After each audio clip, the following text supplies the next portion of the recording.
Where's my music? Where's my goddamn music? Motherfucker. No, I'm playing. Welcome to the News Underground, folks. How you doing? I'm Abandoned Nihilism. We were listening to Roland Jones, ex Kevin the Creep, ex HP Shody, Mempho Bass. And if you know what that is, you know what that is. So thank you, everybody, for showing up. We will be listening to DJ Akoza's Money Rules instrumental tape today. And yeah, we are watching footage here from the Canadian election that's happening right now.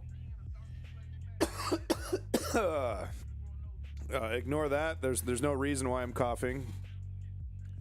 Yeah, so this is great. You know, I love Canadian elections compared to U.S. elections. So you know how the last election was 4 years long? You know, because Donald Trump basically announced his fucking presidency during Biden's inauguration. I think. Something like that. Maybe not that exact language, but it basically was. I'll have to look back to see how true that is. But he was basically running for president for 4 fucking years during Joe Biden's presidency. Well, here in Canada, it's a little different. Okay, can we talk about the man purses? Am I being too cisgender, toxic masculinity, making fun of the motherfucking purses that men seem to be wearing now? Yeah, is that me? That's just me, huh? I don't know. I guess we're all trying to fit in, right? I don't know. I don't know about these man purses. Yeah, they call them side bags. Looks like a motherfucking purse to me, bruh. Look. I'm showing my age here. I'm booming out. I'm booming out, bro. Booming out. You're not allowed. Get out of here. Get out of here, oldie. But no, back to what I was saying. I really love the Canadian elections because they're quick. They're going to be over. We're going to know the results 9 o'clock. You know, it went on for 2-3 weeks, the official election. The radio and TV is not completely, utterly saturated, right? There's very specific. You get this much time to advertise. Everyone gets a chance to advertise. It's not like in America where it was just Kamala Harris. Hi, I'm Kamala. Hi, I'm Kamala. Let me say a bunch of bullshit, but not promise anything. She bought out all of radio across the entire fucking country in the United States. Kamala Harris did. Real quick before we're going to be covering a little bit of Canadian politics. I don't know if anyone is here. The first video I have is actually really funny. So the people that are not here right away, what? Because you're working at your job? What? You have employment? What? So lame. But before we get started on that, I would like to remind everybody about the BLOP big list of protests. Make sure you're checking out the big list of protests. Even Vosh talking about how we need to get out here and organize and join a group and everything. Even Vosh doing it in his own. How do you say that? How do you say this word? Sharp or forthright? Acerbic. Acerbic, yeah. So he's doing it in his own acerbic way. Vosh was. I saw a clip. I still don't watch his show. I just watch clips. I don't have time for the whole fucking show. I can't sit there for 3 fucking hours with some jackass in a sloppy beard babbles on and on and on. All right, folks, make sure you're checking out the BLOP. If you live in the United States, it's just as simple as going to theblop.org, blop.org, typing in your state, or you can't see the drop down, but trust me, there's a drop down with many things. You see the mouse moving? Just imagine states and things. Strategy member number 1 in the chat, and this motherfucker, he's gonna see the funny video. I'm sorry, I don't know. They are going to see a funny video because they got here on time. So good for you, Strategy. But no, once again, the BLOP, you have no excuse. It's that 3-step program to create political change. It's actually as easy as 1, 2, 3. It's not complicated. It's not scary. Step 1, we inform ourselves. That's why you showed up. So congrats. You found out about step 1 all on your own. You're already progressing. Step 2, we sign up. Or at the very least, we put in our own personal calendar, I'm going to show up, right? You don't need to sign up. You don't need to call these people, email these people to show up. You just show the fuck up. You know what I mean? I encourage you to sign up because, the next step 3, is showing up and putting in the work like Charlie Kirk, okay? Putting in the work.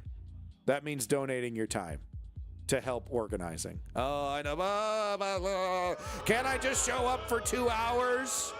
Can't I just show up for 2 hours, take some selfies, and go back home patting myself on the back? Actually, no. It's going to require... Defeating fascism requires a little bit more effort than that. That's, if I could make it easy for you, honey, I would. In a way, I kind of am. Anyway. Funny video. No, I mean very serious video. I need to set this up correctly. I thought I'd show you a little bit of the debate. This is a real video. This is a real debate. Okay? Nothing silly about this video at all. Canadian politics. You don't like it? Too fucking bad. Because you know what? Liberals are going to win this motherfucking election. Celebrate! Feels so nice! Okay, look. Do I want NDP to win? Am I bummed that NDP is actually getting completely destroyed in this election? Yes. But, homie, anything's better than PP, Pierre Poilievre. Anything is better than PP. Anything. Okay? And Mark Carney, he's a little bit more than anything. Okay? Not great. By the way, in this very serious video, make sure you look out for a member of the Kids in the Hall playing Mark Carney. All right, let's get to it. We are entering the next section of our debate tonight, what we're calling the Leader's Choice. Each of you will get the chance to ask a question, any question, of any other leader. Me first. I'll go first. I've dreamed of this moment since I was a little boy collecting my first pension check. All right. My question is for Sneaky Carney. As Justin's economic advisor, you ruined the economy. Now you're ruining my campaign. You ruined everything. Sorry, I don't have a question. Yeah, I just wanted to say that. If I may. First off, Justin Trudeau's gone. Secondly, which is my second point, the carbon tax is gone. And thirdly, Big Daddy is going to lead you.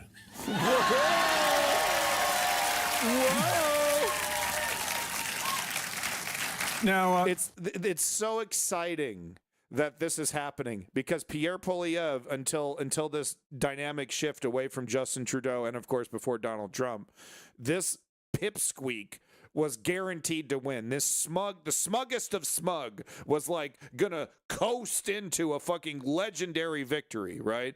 Totally undeserved, without a lick of fucking policy, right? So that's what he's talking about with the whole Big Daddy shit. Right, because it's like, okay, no. The actual adults are here, not the grifting opportunist careerists. Mr. Poilievre, you refuse to get your top secret security clearance. Why? Because if I do, I'd be gagged. And I don't want to be gagged. Those who don't know what the he had a slip of the tongue in the actual fucking. He had a slip of the tongue in the fucking debate, and everyone thought he said, "I'll be gay. I'll be gay if I do it. I'll be gay if I get the security clearance." But he kept saying gay. He was trying to say ganged, and he just, I don't know, his nasally voice just, it wasn't coming across. Refuse to get your top secret security clearance. Why? Because if I do, I'd be gagged. And I don't want to be gagged. I tried it and I didn't like it, okay? Look, Canada, my rallies were so big that I didn't get to shake all of your greasy, calloused hands and hear your depressing as hell stories. Yeah. If I may, what's his face doing? I'm trying to well up. I've never done this emotion before. Come on, Pierre, focus your moisture. Look, if I could respond. Firstly, this is my finger, this is my thumb, and I'm crushing your head. No, you're not. No, you're not. No, I'm actually blocking it. I am. I crushed it. No, I blocked it. Heads crushed, Votre Pierre. tête est écrasée. No, I threw up the blocks. No. Stop it, okay? Mr. Carney here thinks he can handle Trump. But Trump wants him to win. Only I can deal with Trump.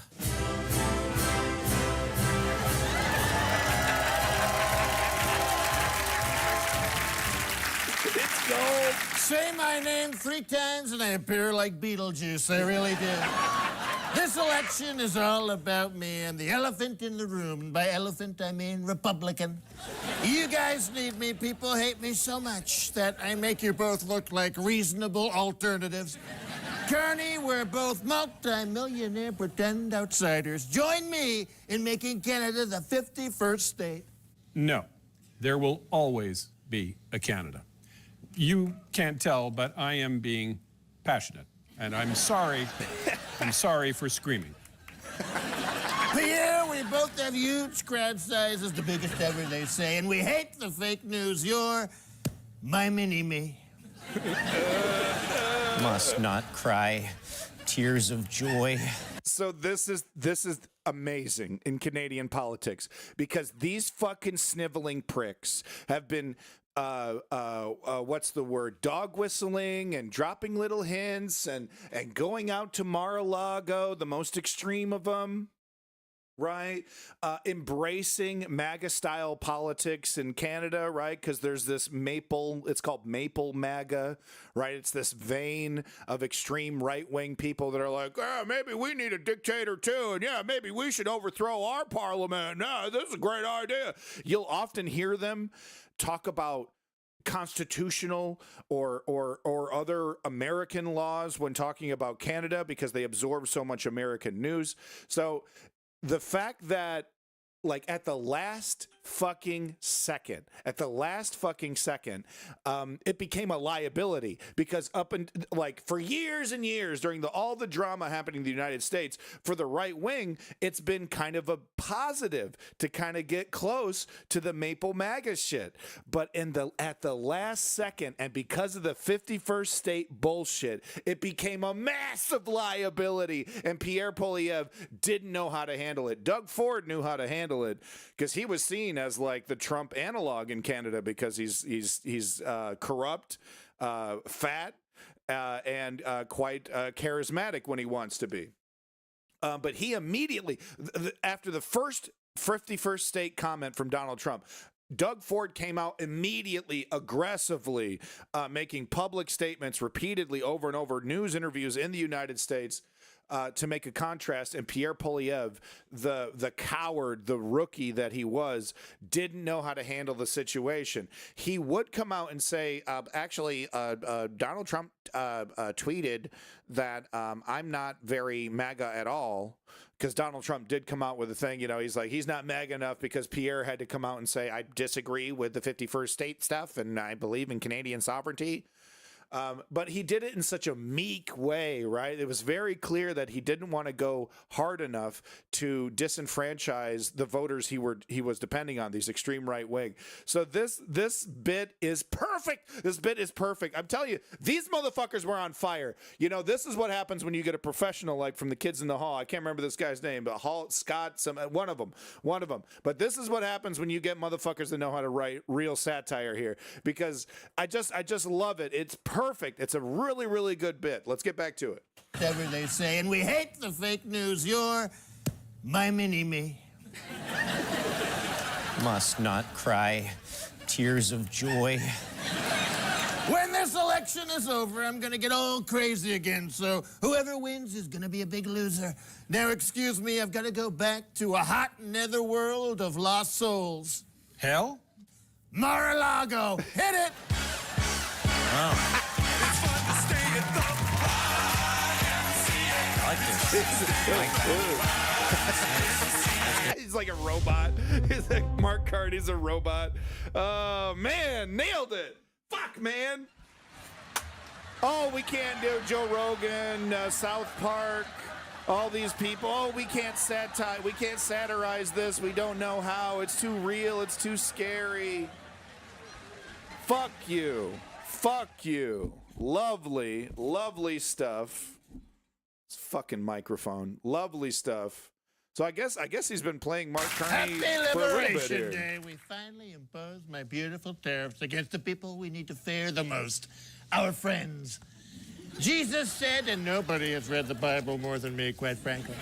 Jesus said, keep your friends close and your enemies closer, and I'm so close to Putin, I'm basically wearing them like a helmet. My head's right up there.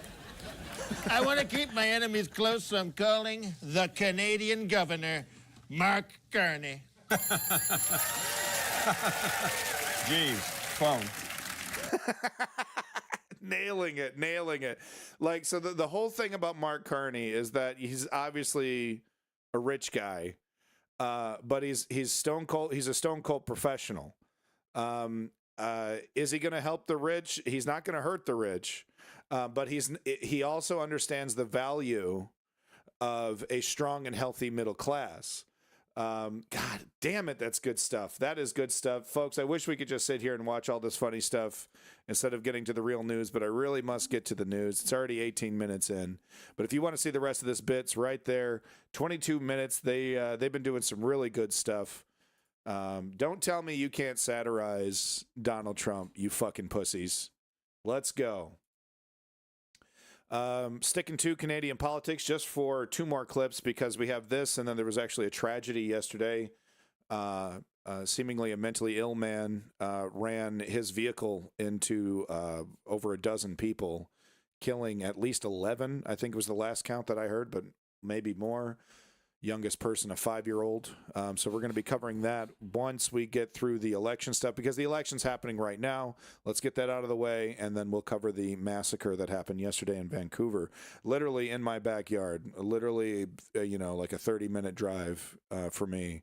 And my wife and I love going to cultural festivals because we're fucking woke liberals, right? And we love experiencing other cultures because we're so woke and we're so fucking insufferable. Because that's how the world works now, right? It's just so insufferable to be to like other cultures and other countries. But no, I don't. Why did I do that? I completely ruined my momentum. But anyway, let's just get to the fucking clip, okay? Polls here coming in. Liberals are winning it, baby. Liberals are taking it home. I wish I could vote. I'd be voting NDP if I was voting straight up. So just to be, tell you where I land here. But NDP over here getting completely washed because people, quite frankly, people are afraid. They're scared about what's happening.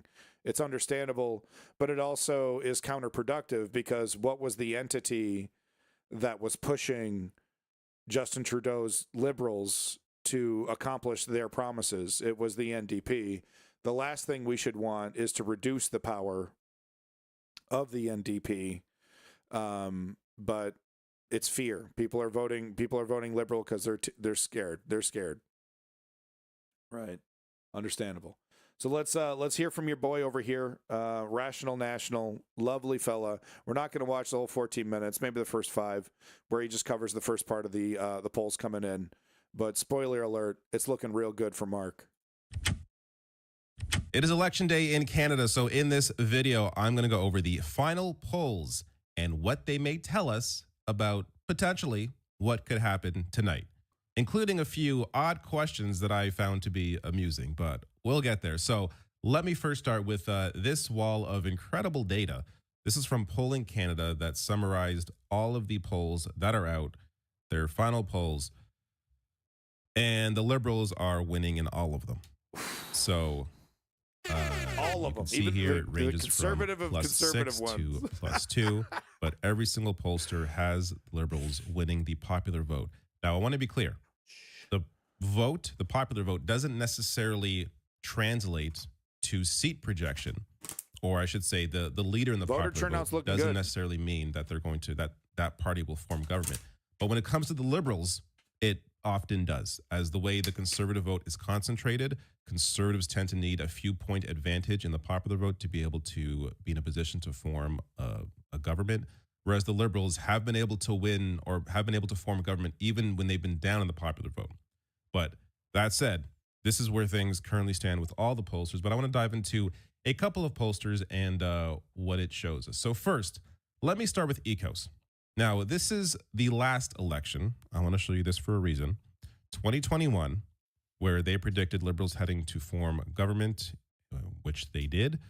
This was their final poll showing the Liberals sitting at 32.6%, though they do say here that they want to be judged on their likely voter model, which said 32.5. What was the result? 32.6%.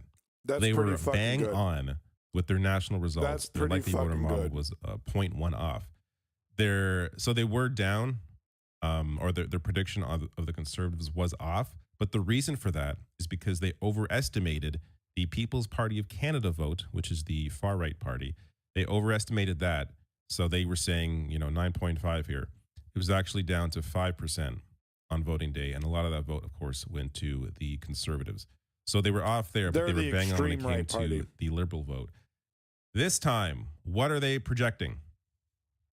Liberal majority. So you see here, Liberals, they're projecting Beautiful. them to sit at 43.6% of the vote. You see how it crosses? Conservatives at 37. See how it crosses right here? Now remember, blue is conservative in Canadian politics, and red is actually liberal. You see that X right there? That was Justin Trudeau leaving. Woo! This is in Canadian politics. This is fucking crazy. Okay, yeah, the People's Party way more extreme than Pierre Poilievre and the Conservatives. The People's Party supported the convoy movement that was chanting for the overthrow of the Canadian Parliament. So yeah, pretty extreme. PP had no intention of doing those kind of things. He was just going to steal a lot of money and help his rich buddies. 0.5%. This time, the People's Party of Canada is not really a factor. So the potential of that vote collapsing and going to the Conservatives isn't there.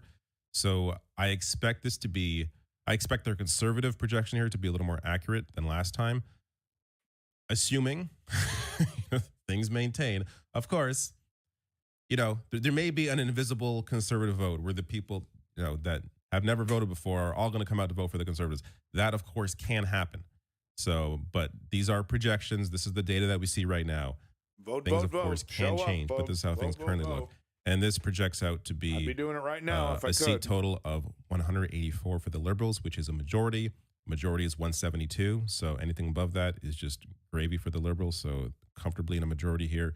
And the Conservatives at 133. The NDP vote collapsing completely down to only 6 seats. Bloc Québécois at 18 and Green Party at 2 seats. Now, they also showcase here the vote intention by region, which goes to show how I like they the new think the leader of the Liberals Green will be Party, able to but they have a form their lot of majority work to do. government. And that is largely dependent on Atlantic Canada, Quebec, and Ontario. So all of these going in big numbers for the Liberals is a massive boon for them. And Alberta, not surprising, sitting at a big support for the Conservatives there. Now, we look at the demographics. This is also very interesting. One thing that's really nice about Carney as well is that if there's one thing this guy's good at, it's finance. And we're about to be hit with the shittiest economy millennials potentially have ever seen. I feel fairly confident saying 2008 is going to be surpassed. I feel like, what we're going to be experiencing, because he's still doubling down on the tariffs. I think today he's enabling some, or this week, some new ones, or following through on threats. And he wants it both ways with China, and China understands that because they're not idiots. They're actually not idiots like Trump is, like a legitimate fool. So they just need to wait him out. They just need to chill, wait it out, and they know that the pressure that it's going to get so bad for Donald Trump that he's going to have to. Because the reason why they haven't called, lift the tariffs, all of them. No half promises, no reduction. It's going to be a low number. No, completely remove them. And then I'll call you. And then we'll lift ours. That's the deal. And they can wait him out. And that's the right move. That's the move. That's the play I would play. That's the right play. A little bit more, then we'll move on. The men vote is favoring the Conservatives at 46 to 37. So it's nice that we have Mark Carney. And the women vote heavily favoring the Liberals, 51 to 31. That's where I was going with for the Conservatives there. And by age is also very interesting. This may be a little surprising for, say, the American viewers here, but everybody essentially over the age of 35 is leaning liberal. And 65 plus is heavily favored. Right. So don't fall asleep. What he's talking about is actually really interesting, because it's the exact opposite in Canada than what's happening in the United States, where most people that, the older you get, the more conservative you get, the numbers kind of bear that out. In the current demographic makeup, that's likely not going to be the case once the boomer generation has moved on and the millennials become the boomer generation. We're probably going to have some different political, as we get older, we're not going to be running to the right nearly as much as the boomers and Gen Xers did. But it's fascinating. So in the United States, older people are more conservative, younger people are more liberal. In Canada, it's the exact opposite. And his explanation is really correct here about why that is. So let's listen to that, and then we'll move on. Bring the Liberal Party. Whereas under 30... You hope Pierre gets voted in? Fuck you, dude. Fuck you. He's getting completely destroyed. It looks like it's going to be a complete liberal blowout. And you know why? Because he's lying to you. He doesn't have the policies.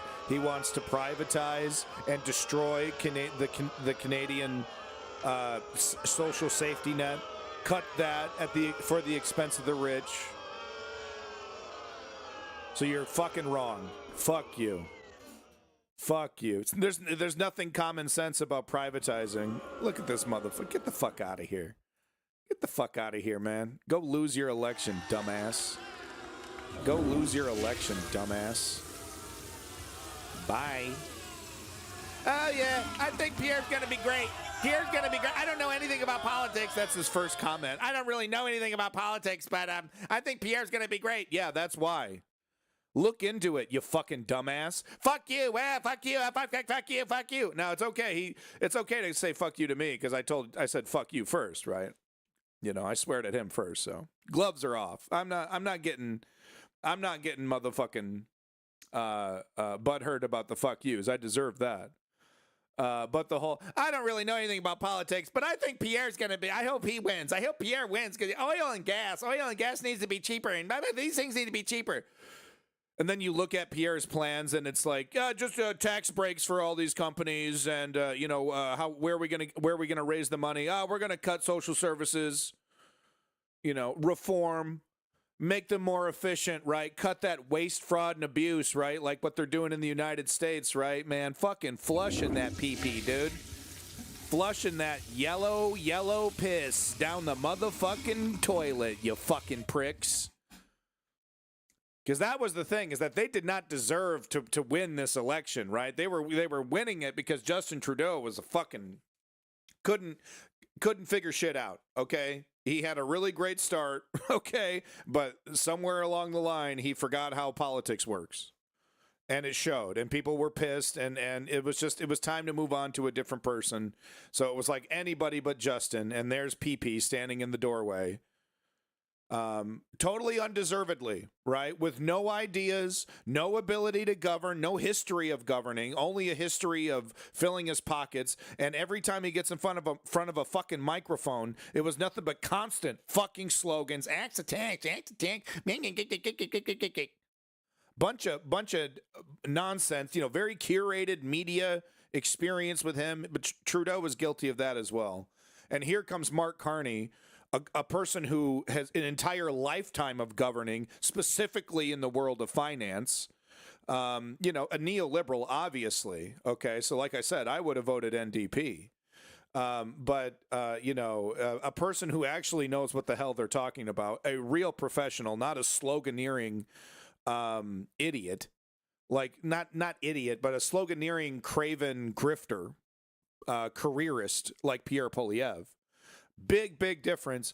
And thank fucking Buddha that Canadian politics isn't like American politics, and professionalism and your CV, like your resume, what you did before, those things actually matter, instead of the constant nonstop fear-mongering and sloganeering from the Conservative Party, which, of course, in the United States, because of the media environment, drives the narrative. But here in Canada, it's different. It's different, and fucking thank God.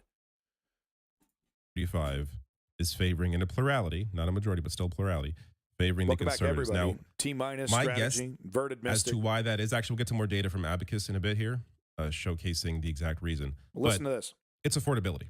Yeah. So the affordability crisis, Liberals have been in power for almost 10 years. You have a situation where millennials and Gen Z have only ever seen a life where they can't afford anything. Exactly. They can't afford a home, can't afford to start a family. It's bad out here. So having the Liberals in power for the past 10 years, and their inability to really live a proper life has... barely was able to get in. We had just enough for the down payment, you know what I mean? And that was, by working hard in America and coming over here. So a lot of that was, the American dollar, which at the time was, had a pretty favorable conversion rate. I think it still is. Anyway, it's hard. It's hard. I can't, and the wages in Canada, holy shit. They're fucking insulting. It's because I had this perception that Canada was more socialist. Canada is capitalist as fuck. And capitalist interests have captured major chunks of the Canadian economy, and it fucking shows, man. They go bonanzas. They go bonanzas. Who's the motherfucking conglomerate? Who's the motherfucking goddamn evil villain that apparently owns every parking lot in Canada and runs this motherfucking parking lot cartel, charging my ass through the fucking nose for a space on a fucking piece of pavement? All across Canada, man, this shit's insane. The cost of the fucking parking, and not just city parking. City parking is actually usually cheaper, like meters on the side of the road. Like the parking lots are privately owned, and it's a rip-off machine. It's a goddamn cartel.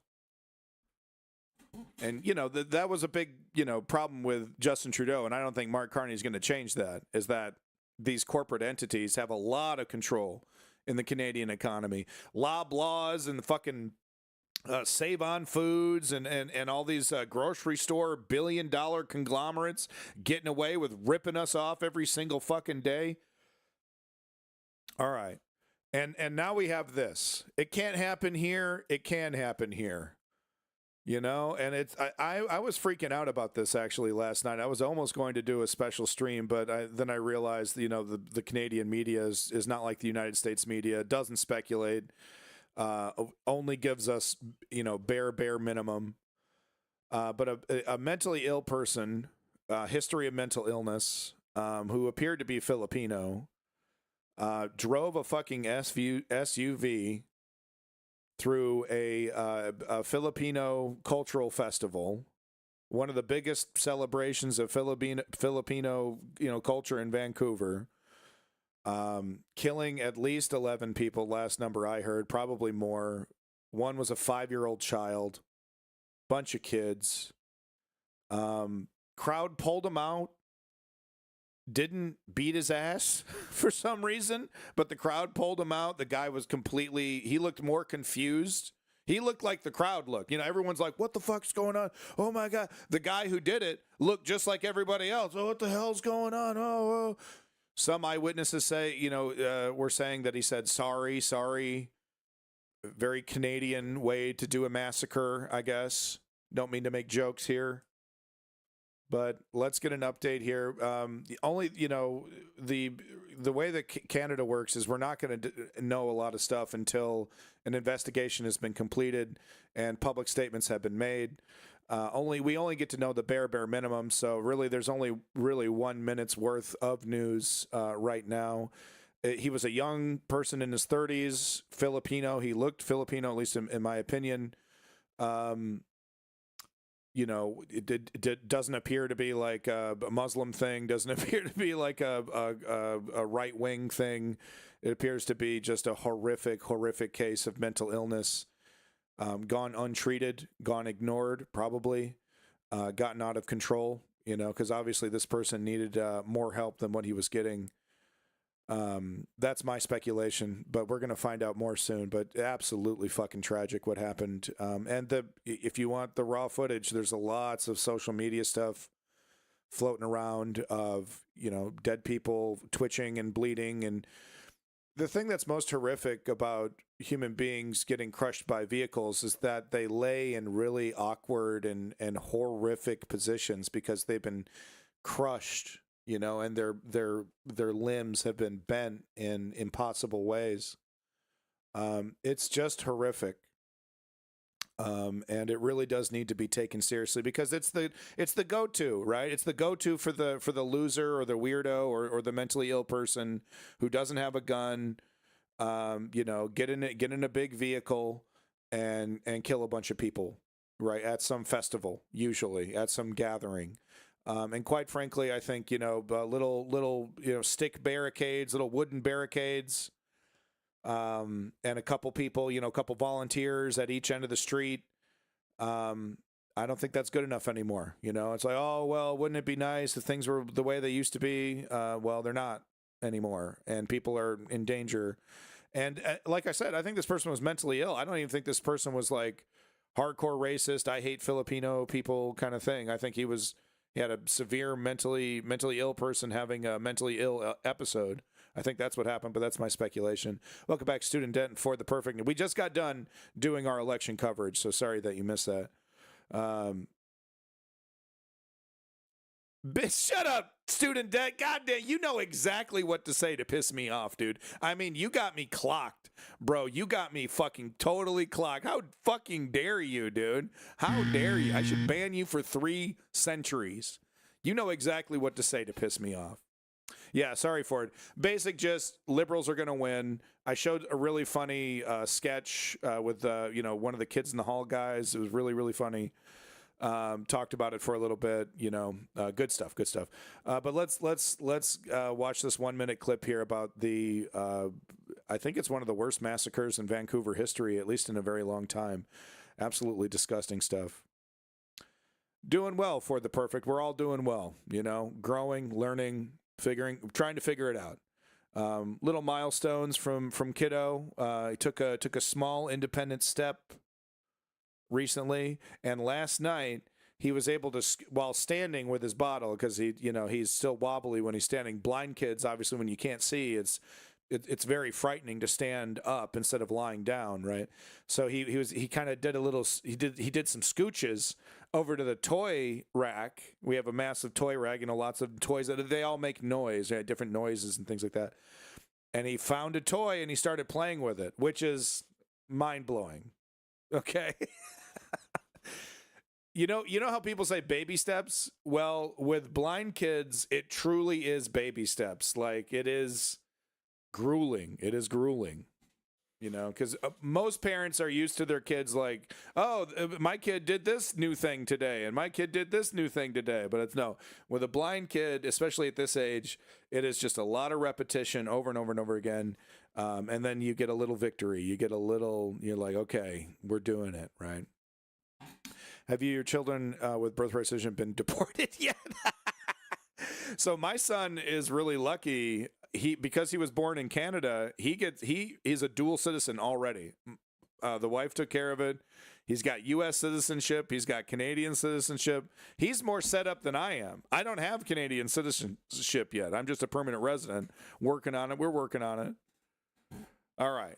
Serious face. Fun time over. Vancouver experienced an absolute disgusting tragedy yesterday. So let's get filled in. Well, this happened at just past 8 o'clock local time, which is about 3 hours ago now. Ford. It happened about 3 or 4 blocks behind me. For those of you who know Vancouver, this is Fraser Street, and I'm on 45th. It was the Lapu Lapu Festival, which is a Filipino festival, second year for it, named after a famous 15th century Filipino warrior. And about 8 o'clock, apparently, in a laneway that runs behind these stores over here, over my right shoulder, an SUV, a black SUV, came down the street and hit multiple people, causing multiple fatalities and multiple casualties. There are videos that do look like Vancouver I've seen on social media that do show multiple dead people on the street. Take that. It happened again in the laneway. Yeah, it's really disgusting. I'm sorry. I was laughing at the I'm trolling somebody, but no, it's totally tragic. Like it's so tragic. Like I don't even think I want to. I tried to I'm trying to undo it. But no, it's just so horrible. I mean, it's just so fucking horrible and unnecessary and terrible and horrible. I just can't even fucking believe it. Sorry, I'm trying to undo it. It's not letting me undo it. Hold on, student debts, don't leave. I'm trying to undo it. Wait for me. But this is disgusting. Like, it's just all along. He was really blasting. And aggressively steering towards people. Like, he was definitely trying to kill people.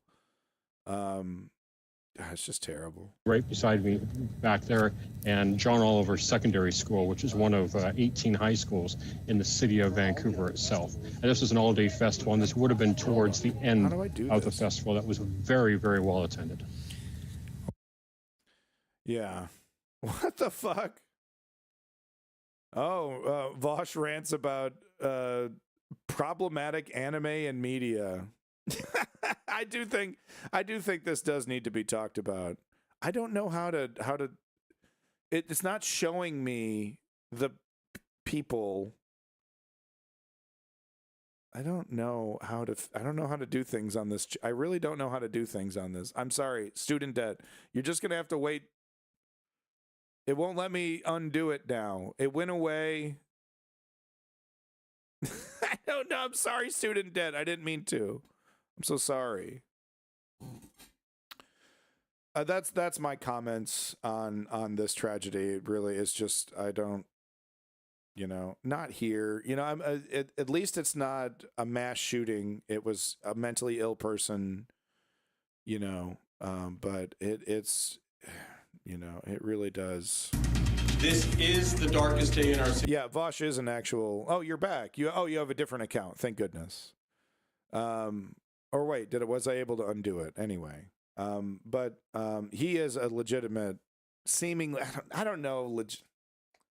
He's more friendly to neoliberal ideology, but at the same time, he does it because I've experienced this as well. The online left can sometimes be extremely pedantic, extremely counterproductive, extremely morose, extremely nihilistic. And it can be very, very difficult when you have a group of people who, they think it's a principle when, instead of playing the game, instead of playing and winning, you're on the sidelines, completely uninvolved, but you believe one thing or another. You know what I'm talking about. So I understand why sometimes he's very harsh on, people pointing out, because, he's been defending free trade a lot lately because of what's happening. And, he's got a lot of communists in his chat that are, saying, oh, this is a good thing. We need to do this. We got to dismantle free trade and, blah, blah, blah, blah, blah. And he's like, well, not exactly, guys. He's like, isn't free trade really bad? Like, because their ideas around free trade are the, a lot of the stuff that you hear from anarchists and whatnot about how, it was, the end of local manufacturing, and in a lot of the ways it was. But here's the thing, I think, and Vosh pointed this out, that even Marx thought tariffs were a terrible idea, that protectionism was a bad idea. It's not free trade that's bad per se. It's how you do free trade, right? Who wins, who loses, how you balance the scales. And Clinton and, of course, Ronald Reagan, George Bush, all of them, really, even Jimmy Carter, they further allowed for oligarch, extreme big money interests to set the rules for the free trade, apparatus that's currently in place right now. That's being dismantled apparently by Donald Trump. No one else wants it. He's not dismantling anyone else's free trade. He's just literally like stabbing himself. He's like literally putting holes in his own boat. So anyway, so that's what's happening on Vosh's channel. And sometimes if you take some of that stuff out of context, you would be like, oh, this guy's a super duper neoliberal. Here's the other thing about Vosh and neoliberalism is that he was all in on the NAFO stuff.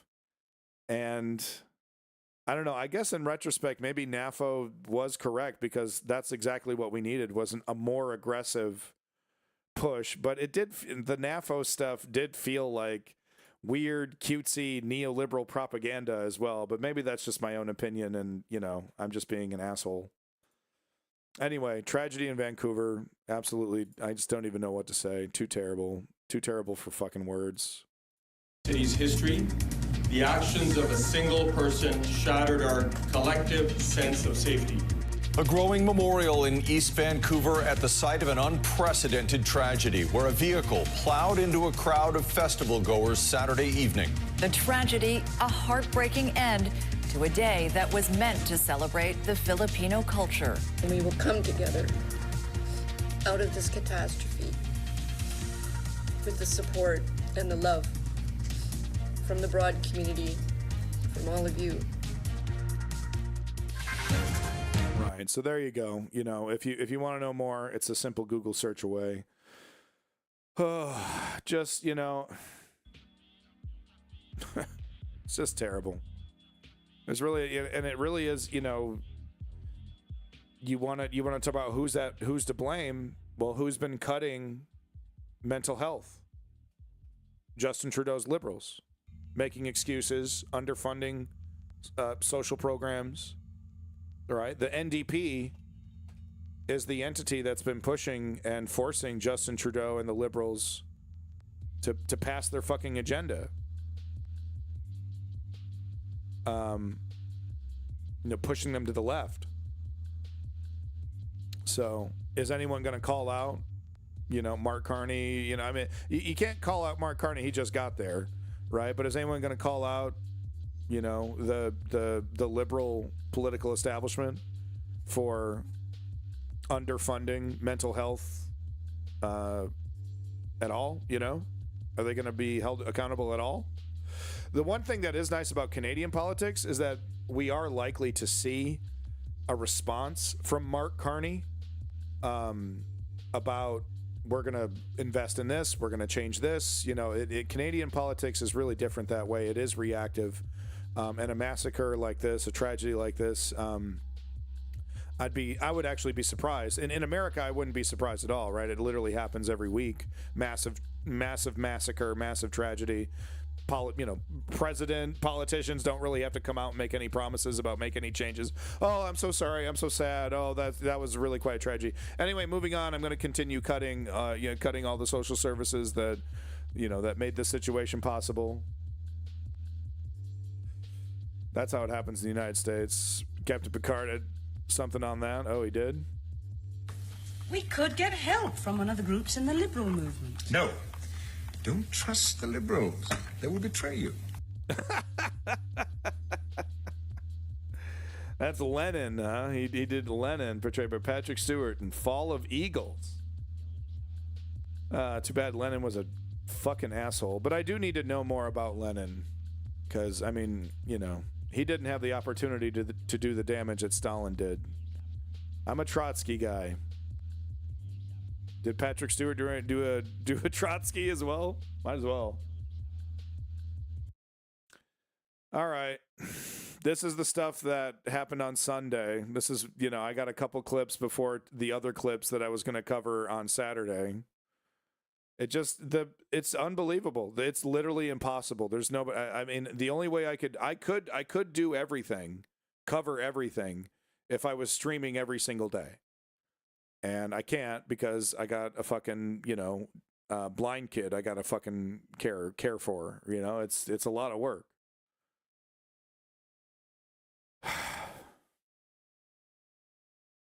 The only thing that is buoying my spirits about all this is the extremely negative reaction. It's not big enough. People are not pissed enough. People are not angry enough, right? They're not there yet. Once this economy takes the big one, and that's coming up, man, because he's still playing these games with tariffs, and China knows he can wait them out, sell some bonds, keep selling those bonds, making sure that the bond market goes down instead of up in these situations, right? Because most people should be running to bonds as a place of safe haven from all this madness. And meanwhile, the sociopaths on the stock market are they're loving this. They're the short sellers, the futures market guys. Oh, yeah, baby. They're in the money. They love volatility. Maybe not the futures guys. But these, the real sociopaths, the retail traders, of course, the teenagers that want to get rich because they saw a Reddit thread. So that's the only thing that's bringing my spirits up is that, we got the BLOP folks, we got the big list we got protests. More protests are happening in the first 3 months of Trump than what we had in the entire 4 years previous, the first term, Donald Trump's first term. So we have more protests in these last 3 months than we had during his entire first term.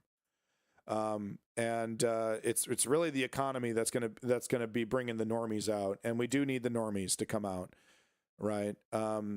it's gonna take that. If it's gonna require a general strike, and maybe it will, maybe it won't. But if it's going to require a general strike, this is the the kind of progression that needs to be followed here, in my opinion. We need to, we got to have the framework, we got to have the structure, right? The door needs to be built, and then the door needs to be left open for the normies to come in. But what's going to make the normies come in? The economy, of course. Look, we like it or not, human beings are inherently selfish, inherently, apparently empathetic in some ways. They convince themselves they're empathetic, but they don't even know the definition of the word. And then when it comes down to it, most people are sniveling fucking cowards. Let's just admit it. Selfish, right? And they can't really wrap their little noodle around things unless it's happening to them. And I don't mean to talk down about, regular folks or anything, because it's more complicated than that. But it's when you see those types of people becoming active out of necessity, that's when the snowball is hitting, right? That's when we're hitting that snowball.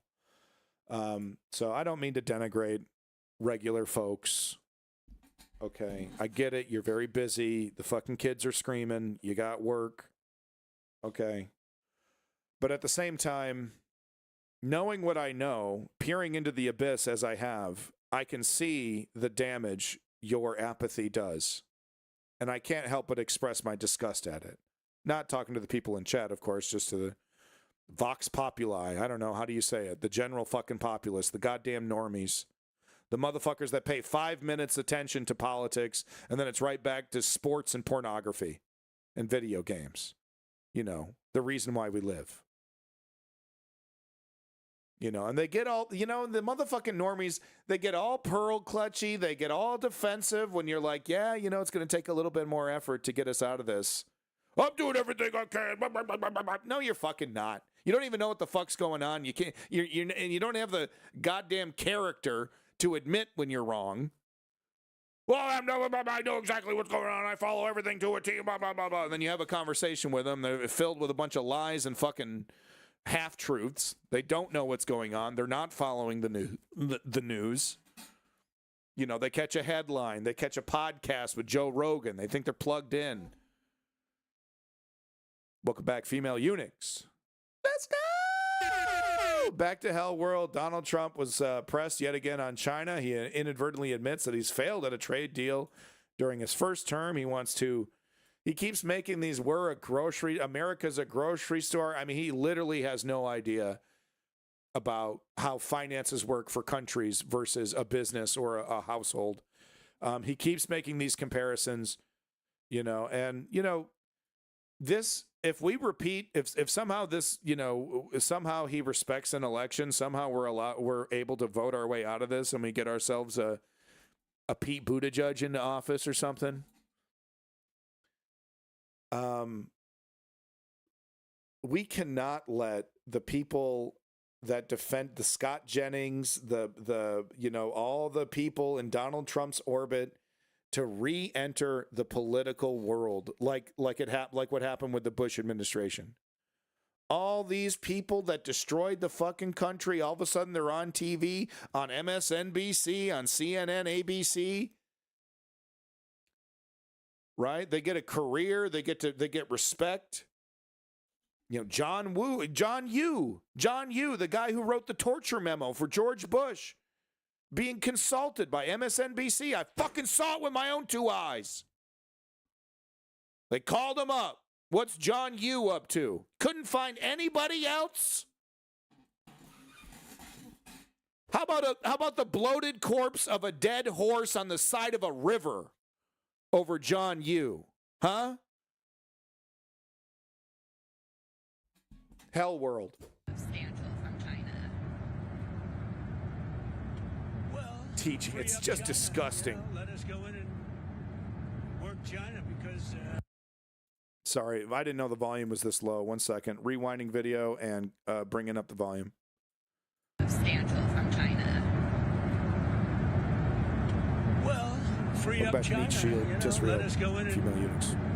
work China because, frankly, that's what we wanted last time. We almost got it, and then they backed out of that deal. But we had it to go into China and sell our product, sell our wares.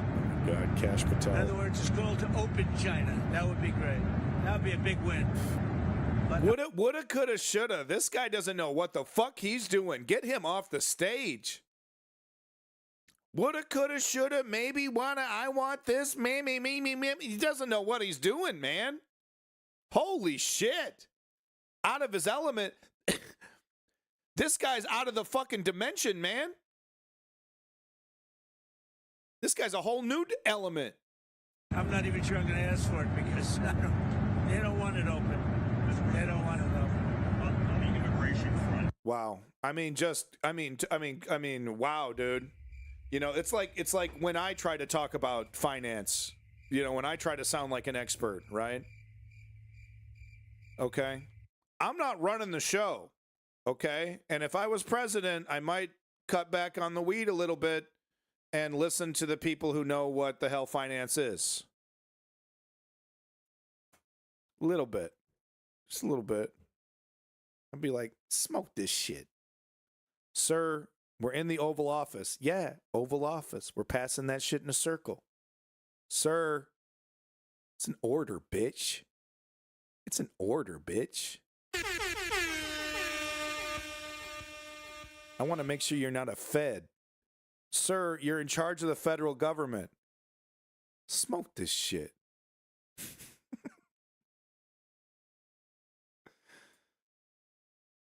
He can barely read despite being in it. Yeah, I mean, look, he reads, he does, but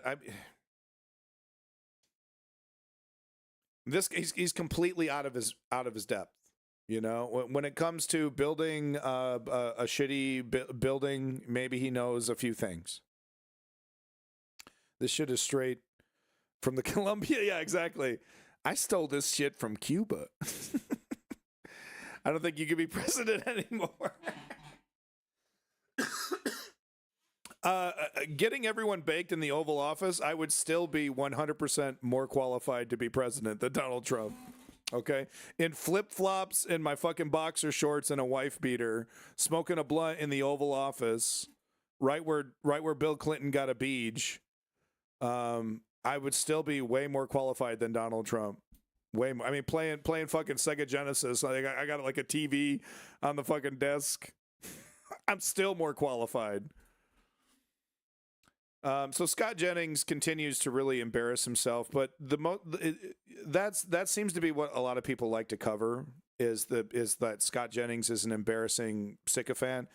Where I like to focus is the fact that there is no bottom here, right? Because what are we defending? What are we lying for? Blatant Jesus Christ, anti-constitutional actions, right? Anti-constitutional behavior, without a doubt, right? We're literally kidnapping people. And in some case, I have one story here of a person who was straight up disappeared. This person, Ricardo Prada Vasquez, disappeared. No record even. The Venezuelan government knows nothing. No government records being kept, which is exactly Donald Trump's MO. Remember with COVID? Well, we should just stop testing. Oh, the numbers, the people who live, all these wokesters complaining about the numbers going so high. Well, we should just stop the testing. That's exactly how Donald Trump operates, right? Oh, you know, they're getting us on this. They're getting us on this. They're winning on this. How do we just, well, sir, if we just don't keep track, we just kidnap them, do what we want, and then there's no documentation, and, you know, disappear them like a fuck Allende or something, you know, or Assad. Right? Just completely no paperwork, no record. That person never even existed. You know, that'd be harder to track. It's harder to keep track of that. Okay, yeah, we'll do that. That sounds great. That's great. No problem.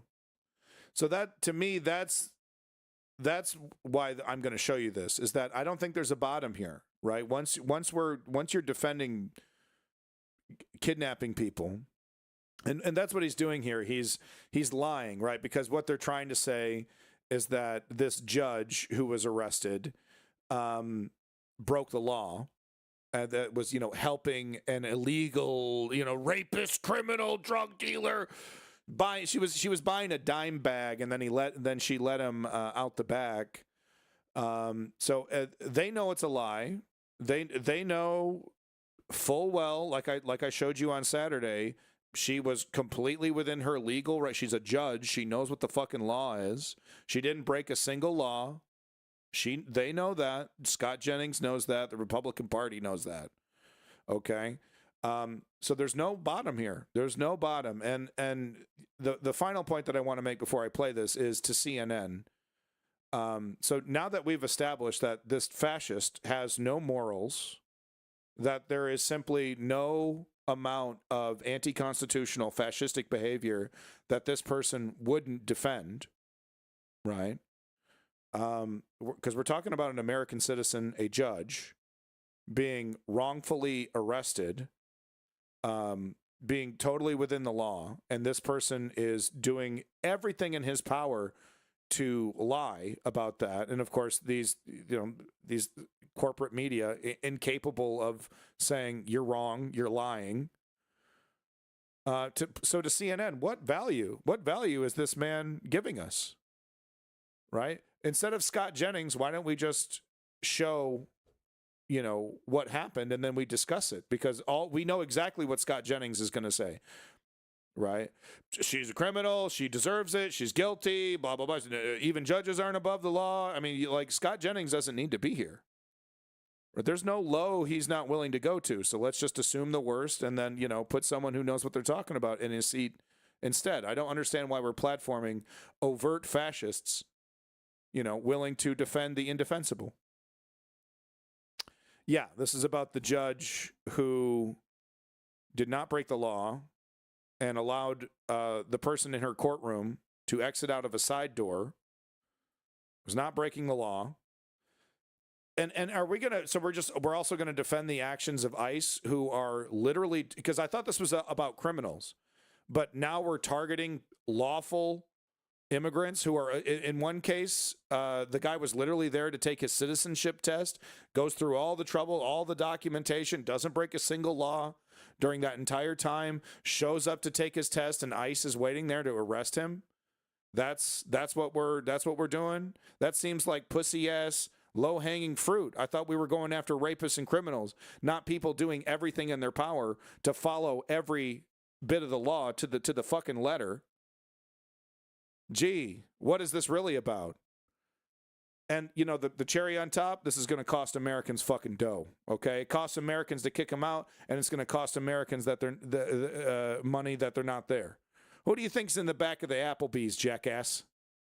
And I don't know if I'm speaking to anyone specifically in the chat. Maybe I am.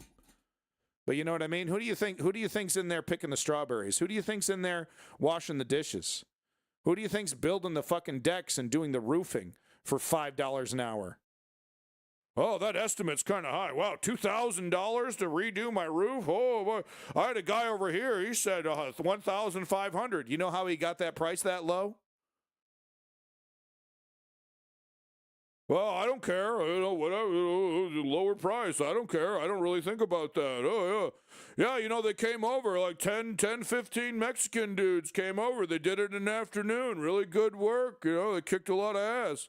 Yeah, gee, $1,500 to do a roof in one afternoon with over 10 people. Right? It's usually over 5, right? 10 is a pretty big operation, but you get my point. These people that are anti-immigration have no fucking idea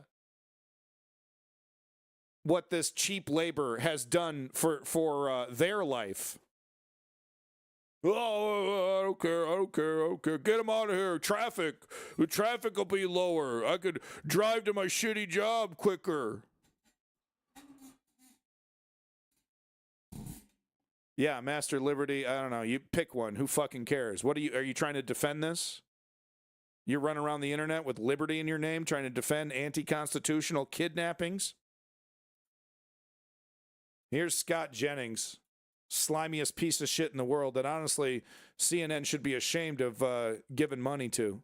It's an embarrassment. Let me just respond to something you said, go ahead. which is that you said, well, you got to worry about the impact on the community. Yes. The president and the Justice Department and his people have to worry about the impact of illegal immigration on the country, because nobody's been worried about that for years. And the reason this is total lie. And is he called out for it? No. Obama was the deporter in chief, and Biden doubled down. A complete bending of reality, a lie, aka a lie. And is he called out for it? I don't know. You know, pick one. Pick one. This one's about the judge that is accused of breaking the law for letting the person out the side door.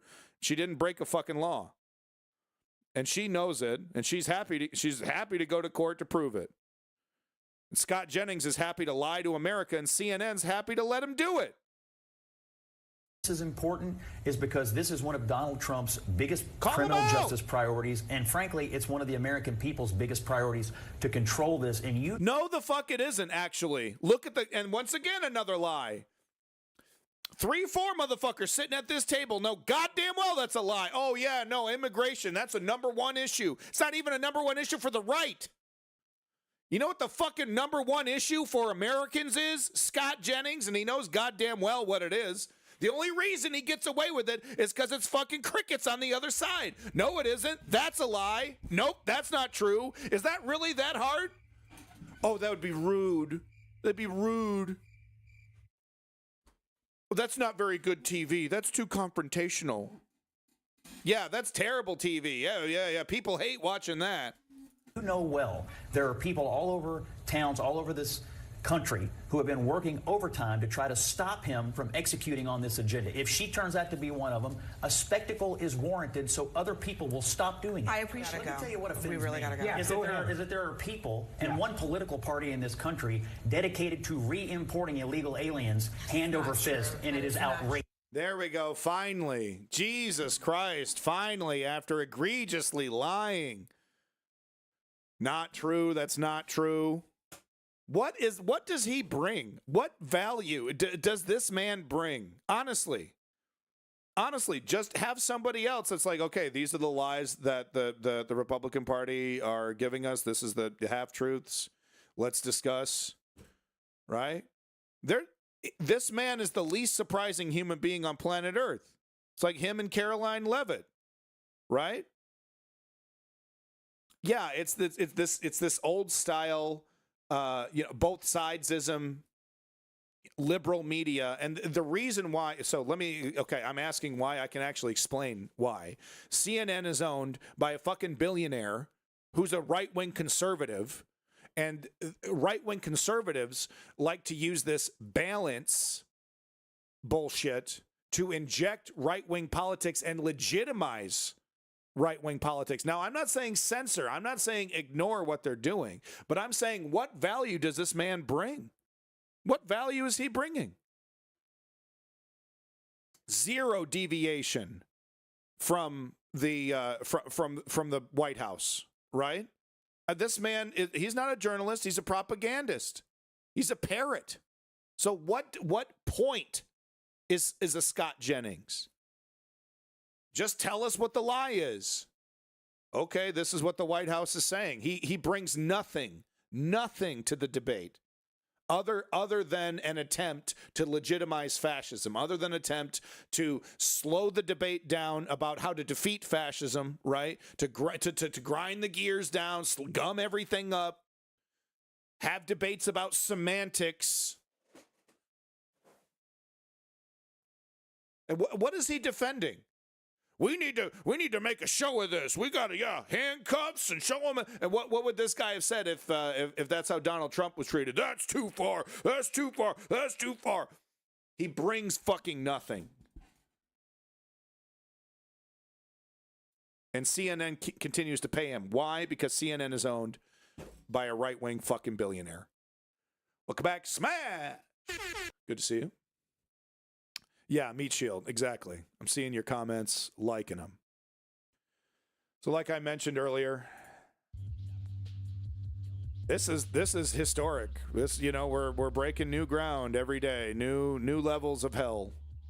Listen to this one. So this I've reported on this fellow. I remember misspeaking his name here. Ricardo Prada Vasquez, quote unquote, yet Mr. Prada's family had no ability to go to court. His name did not appear on the list of people on the flights, nor did it appear anywhere else in the U.S. government's record-keeping system for immigrants who have been detained or deported. The Venezuelan authorities also could not find any information about him, according to his family. Dude was disappeared, kidnapped by the U.S. government, no record, no due process. We don't know where he is. Is he in El Salvador?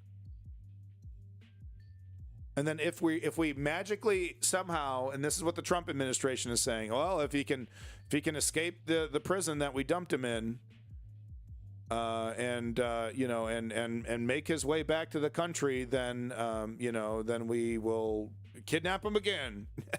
No, but they're trying to say that's what the Supreme Court said, is that they don't have to facilitate the return. What was that word? Extricate or something? They had a fancy word for what they. It's all lies. It's exactly how they're operating, which is we don't need to change the laws. We don't need to change the laws. We just need to reinterpret them. Our interpretation of the Supreme Court was we had a big victory. 0-0-9, 0-9, big, 9-0 is for us. And everyone's like, no, it was 0-9. You lost. They're like, slam dunking, 9-0. Even the liberal judges agreed with me. That's what Donald Trump said, right? Effectuate. Yeah, thank you. They need to effectuate. And Donald Trump was like, well, that basically means he's fucked. It basically means he's on his own and we're good to go. And everyone's like, no, it doesn't. I'm the law. I get to interpret. It's just and that's exactly what they're doing. They're just reinterpreting things. You don't need to close a department. You just defund it. You just suck it dry like a vampire. So this is from an immigration lawyer, Stephen Yale Lower. He said, I have not heard of a disappearance like this in my 40-plus years of practicing and teaching immigration law. He's an immigration scholar at Cornell Law School. So this is referencing a New York Times article right here. Donald Trump, make no mistake about it, Donald Trump wants this to become the norm. The norm. Right? That's what he wants. I wasn't gonna report on this, but then I saw the top comment and I had to just nod my head and say, you nailed it. Nailed it. This top comment nailed it. So this is in our news from The Guardian here. Journalists defend press freedom at muted White House Correspondents' Dinner. So that's muted is putting it lightly. Fucking ratings dumper. Why? Because Donald Trump completely boycotted it. Right? Top comment. I like how they canceled the comedian. Yeah, because if you haven't been following, keeping track, they've been bending the knee, doing exactly like what you expect the modern press corps to do. Oh, we'll do anything. We'll do anything. You don't like comedians that are offensive, and we'll have Joe Rogan and the fucking what's his nuts Schultz, Andrew Schultz, and all these other racists. We'll have those comedians, and please come to our dinner. Please come. Oh, the sanctity, the legacy of the press corps dinner, the correspondence dinner, this stupid fucking masturbatory celebration of corporate media, of the fucking lapdogs of the Fourth Estate. It's talk about broken clock. It's probably one of the only things I agree with Donald Trump with on so far, skipping this nonsense. And the top comment just nails it. I like how they canceled the comedian and totally capitulated to Trump just to not have him or anyone from the administration show up anyway. Sums up a lot. And it really does. Because what do? They bent like I was just explaining with CNN, right? Bending over backwards and both sidesism and helping to legitimize these terrible, terrible ideas that are destroying our society right in front of us. And hell, making rich people less rich, not even making people more rich. And they don't report on it. They don't do the work on it. And it's like there's nothing to lose, guys. Show some nutsack. Oh well, then they won't show up for an interview. Oh, how can I be legitimate? You're just gonna throw it all away because you can't get an interview with Ted Cruz anymore. Really? Oh, it's really important. Whoa, whoa, whoa. So, fuck them. Fuck this dinner. Fuck the legacy of this dinner. Fuck everybody that sits there. Good. I hope it fucking never comes back, dude. I hope it's the death of this fucking ridiculous ceremony. Oh, this is a comedian. He said something funny. Obama did something really funny. Obama was dropping drone bombs while doing one-liners at his correspondence dinner appearances. So fuck them. Yeah, female eunuchs, possibly. Yeah, the Freddie Gray. Yeah. No, fuck them. Fuck them. It's a masturbation ceremony. It's like literally like, oh, we're at your service. We're at your service, power. Oh no, a blackout in Spain? That sucks. I saw this, and this is actually, I was like, yeah, what the hell is actually going on? Because the market is making all kinds of money. There's all kinds of money being made, all kinds of dips, rises, dips, rises. It's been a little bit confusing understanding what's happening because it's like guys like me are like all doom and gloom, but wait a minute, how come the Dow is going up? How come, people are making a lot of money? I don't understand. Tesla, right? Stock price going up on Tesla. What? Right, recovering a little bit, I mean, when every indicator is like, their quarterly sales were embarrassing. Their quarterly sales were nuts, dude. That was terrible. Any other car company on earth would have fucking gone out of business with a quarter like that. Apparently they made $600 million from selling carbon credits, and that helped make up the difference. So if they hadn't, there was like one other thing as well where they had like 400 million as well. But if they hadn't had these things and the numbers were just reflecting the car sales, the numbers would have been even worse.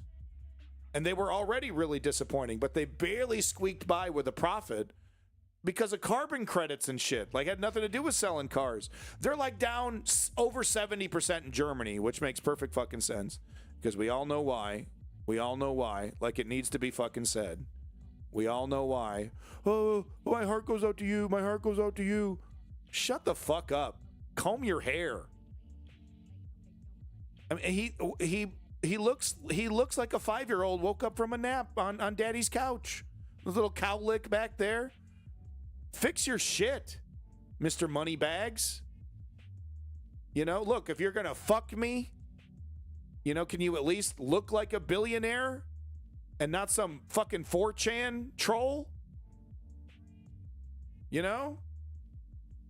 At least comb your hair when you're gonna get to the fucking. Oh, well, I just am who I am. Oh, bend over.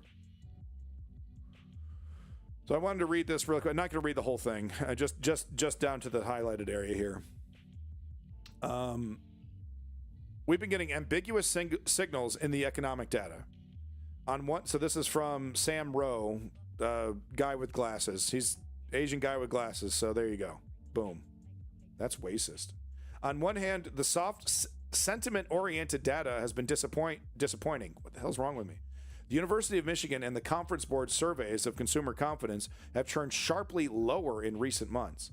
The NFIB's Small Business Optimism Index has tanked. Sentiment among CEOs and CFOs has turned south. Purchasing managers at manufacturing and service firms have also become increasingly cautious. And it's all because of Trump, the Trump administration's volatile position on tariffs, which most people agree are net negative for the economy. And then this is the on the other hand, what the hell? Okay, so, right, all the doom and gloom, but lots of people making money right now. The stock sells at a P&E at 163. I don't. Are you having a stroke? Someone call 911. NYC, in fact, he's having a stroke. But on the other hand, the hard data, which reflects actual activity, has been strong. Yeah, lots of sociopaths making lots of money. Retail sales hit a record high in March, and weekly card spending data, which you can see below in TKer's weekly review of macro cross currents, I catch it every week, suggests that the strength has continued into April. Durable goods orders and shipments continued at elevated levels. Meanwhile, key labor market metrics, including job creation, unemployment, and claims for unemployment insurance, continue to trend at levels associated with economic expansion. Right? It's been very confusing right now. PE ratios refers to how many times earnings a stock is priced at. Oh, higher PE is higher amount at the same earnings. Yeah, no, I mean, let me make it clear. I'm no expert here, okay? I don't own stocks, okay? I own a house now. Does that count? Oh, look at Tesla over there. Isn't it? Yeah, look at that. Damn, 284. That's triple the amount it's worth. No shit. Leave me alone. The dummies get an opinion too.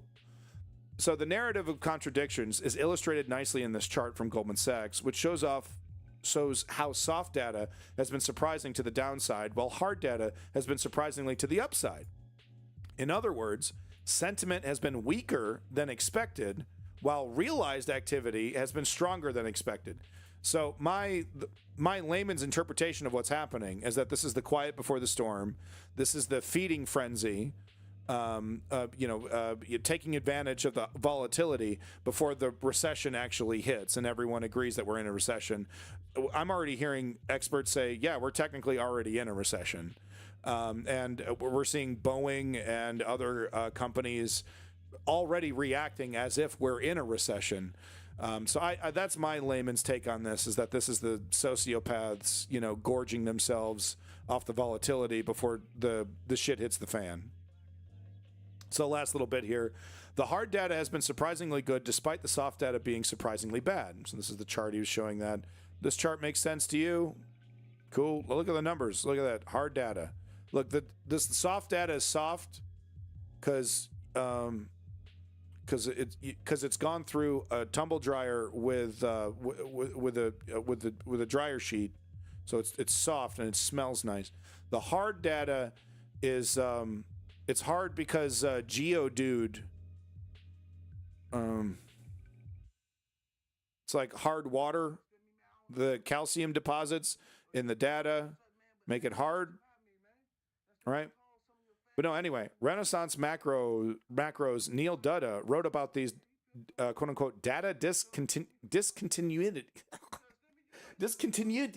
I can't even say this. Discontinuities. Yeah, discontinuities. That's it. Yeah. No, discontinuities? How am I supposed to say this? Discontinuity. Classification. How am I say this? Discontinuities. Discontinuities. Oh, it is discontinuities. Okay. English language. Discontinuities. Why did I think that was something else? Because I'm stupid. It's probable that much of the recent upside surprises in hard data reflect pulling forward activity in the anticipation of tariffs, Dutta wrote. Consumers pulled forward auto sales and consumption on other household durables as an example. Firms likely pulled forward some orders too. That likely gives the veneer of strength at the recent high-frequency data flow. Okay, so this smart guy way of saying people are buying a lot of shit before the shit hits the fan. And Lenny was talking about that. I think I have the next article here is about Walmart, Target, Home Depot, big retailers are. Yep, they're like, okay, we're going to pay the tariffs. We're going to increase prices on consumers. We're going to pay the tariffs, right? And it gives this illusion of a lot of economic activity where it is technically a lot of activity, but it's not a lot of activity because the economy is healthy. It's a lot of activity because everyone's getting ready for the economy to take a big poo-poo, okay? Technical term. It's a technical term. Now, if you want to read this yourself instead of watching me embarrassingly get the word discontinuities wrong, there's the link right there. Last boats of shit coming from China soon, pretty much, yeah. So how's your day been so far, minus all the Trump stuff? Oh, my Trump derangement syndrome's really been getting to me lately. I had to shower with my stuffed animal, my stuffed animal that keeps me safe and warm. I was hugging it while in the shower. I was singing Kumbaya. Is that what we do? Yeah, people are prepping. That's my interpretation anyway. I'm sure a smart person with a degree would have more smart words to say and wouldn't even have to look up discontinuity, right? Because they're so smart. But no, real quick, I just have the top of this article here, the headline: "This resumption of shipments notice is something Washington should reflect on carefully." Global Times editorial here. Recently, a quote-unquote resumption of shipments notice from major U.S. retailers has attracted widespread attention. According to a report by Hong Kong's Ming Pao on April 26, several Chinese exporters revealed at the ongoing Canton Fair that major U.S. retailers, including Walmart, Target, and Home Depot, have notified them to quote-unquote resume shipping goods.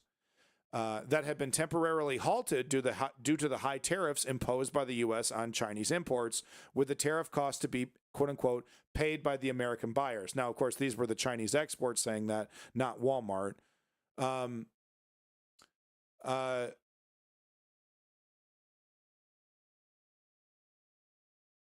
So, Lenny's in the same boat. I don't think Lenny's here yet. If he is going to be here today, he's probably, working his job, running a business. But he was saying, yeah, we're holding off. A lot of people just hit the pause button because they're kind of crossing their fingers that Donald Trump is going to get his shit together and stop all this nonsense or make a deal, whatever it is. Basically, bend the knee to China, because that's exactly what's going to happen here. We all know it. So a lot of people hit the pause button, including major retailers. So what this is saying is that they've said, bring it on in. We'll pay the tariffs. We can't avoid it any longer. So that means, a couple more weeks, however long the shipment, maybe a month. And we're going to see pretty dramatic price increases at your favorite Walmart or Target, which is just a Walmart that's a little bit cleaner. Not anymore, though. Apparently, they're losing. They lost a lot of money because they got rid of their DEI stuff, and they forgot that a lot of black people shop at Target. So they had to reduce.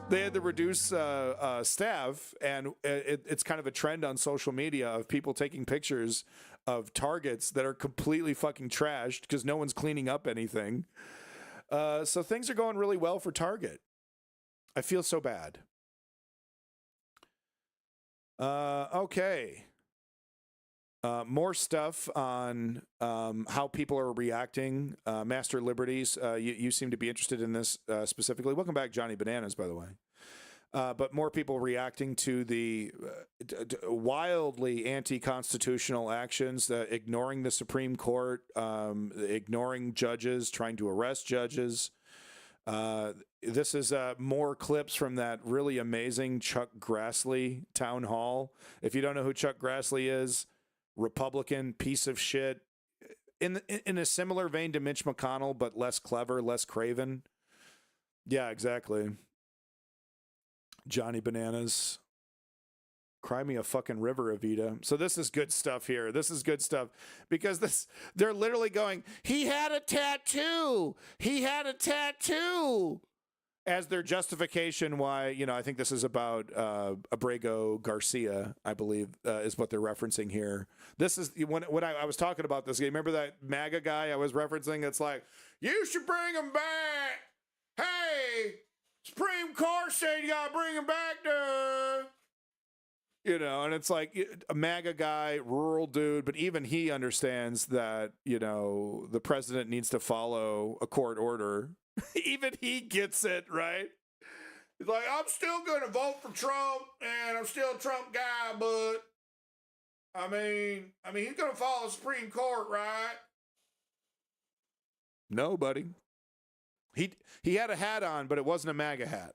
So progress. We're making progress. But anyway, this is great. Trust me, you're going to love this. It's just good TV right here. And because it's good TV, you've probably never seen it on MSNBC or CNN.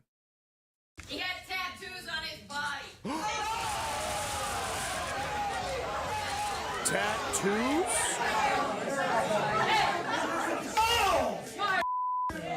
My tattoos? I've got one. Lady, you don't know what a tattoo is. Lady. Yes, I do. I know You don't know. Shut up! Trump said, nope, I'm not going to do that. So why do we even have a Supreme Court if they're not going to follow the ruling of the... Yeah, Chuck. Yeah, Chuck. Pretty clear. That's what's been brought up about Garcia. And trust me, he's going to say something really important and really poignant here. There's no way he's going to blame Biden for this one, right? Because, I mean, how could you? That's totally ridiculous. Listen up. And she brought up about just many, many other people that this wouldn't even be an issue if Biden had enforced the law. He did it again. Thanks, Biden. Thanks a lot. Thanks a lot. In between naps, okay? In between naps and incoherent babbling, you know, he fucked it up. Good job. Good job, Biden. Yeah, I mean, Chuck, I mean, look at his hands are tied, man. There's just nothing he can do. Look, if it wasn't for Biden letting all these illegal people in, they're so illegal, just letting them in. Biden just letting them one by one. Come on in, come on in, come on in. I got to take a nap. Come on in. Right? It's not like the numbers reflect the exact opposite, right? It's not like literally Biden was deporting more people than Trump is even now in his fucking Gestapo mode. No. That's not reality. Here's a Trump girl. Here's more good TV. I just thought I'd just be fun, just to show some good TV. I'm way behind. All my babbling has cost me dearly. I have 1 hour left, and not nearly enough time to cover everything. So let's just try to have some fun. Somehow, Johnny. Somehow. He's at the same time the one of the least effective presidents when it comes to democracy, liberty, but also somehow Hitler. Cool. Good TV. Watch this woman. She's going to get, it's just amazing. Like this, it really does. Vosh has a thing where he's like, what's the point of debating right wingers? The ones that are aware, it's a crazy game that they play, like a Tucker Carlson or a Nick Fuentes, the ones that are aware of what they're doing. And the ones that are it's like, it's pointless to talk to them, right? Because it's just some fucking game. And it's pointless to talk to people like this because facts, right? Losing an argument. No, it's like the delusion is a defense mechanism, and it's really, they do it in real time. I don't like that. That's not real. This isn't happening. This is what's actually happening. I'm like, reality is entering one side of my brain, and then out the other end is a magical new version of reality that I'm living in, right? So I'm experiencing reality's coming in, and then by the time it gets through the stupid filter, right, it's something that I can accept. And you'll see this a lot from right wingers, this attempt to kind of contain and control what is and isn't happening, what is and isn't real. And you'll see this with this debate. This woman, stone cold, doesn't know what the fuck she's talking about. Young cocky Zoomer, slappable face. Let's admit it. Every Zoomer in the world has a slappable face. Gone. They're gone. See ya. Leaving this stream. I'm only on Twitch, home of the fucking Zoomers. So let's go ahead and insult them some more. But you'll see, he's cocky, young, and he's like, actually, he's doing an actually. He's totally right, though. Totally stone cold correct. And how does the Trump person handle it? It's fascinating stuff. But it also should reinforce, stop wasting your time with these people. To the people that are like the Nick Fuentes types, the point is to waste your time. They know they don't make sense, okay? But to these people, it's, like I said, it's a very complicated set of mass delusion, right? It's a delusional fucking shield, right? It's a self-defense mechanism using delusion, okay? And are they to be pitied? Yes. But also we should acknowledge how dangerous they are. Surely we can understand that by now, how dangerous mass delusion, ignorance, fear can be, right? Let's watch. Last 4 years, we've been held hostage under the Democratic rule. That is horrible, horrible, horrible. We've had more taxes. We paid more for everything. Wait, you think that taxes?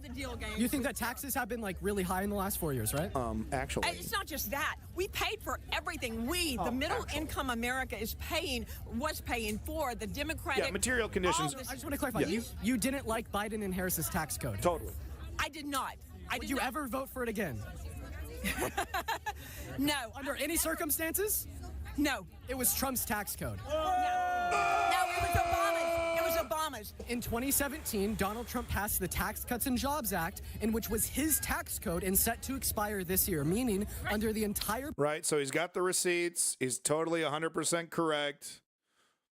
You know, you in the chat, because the regulators in my channel are true G motherfuckers who are able to admit that they're wrong. It's actually not that big of a deal. I do it every fucking time I get on stream, right?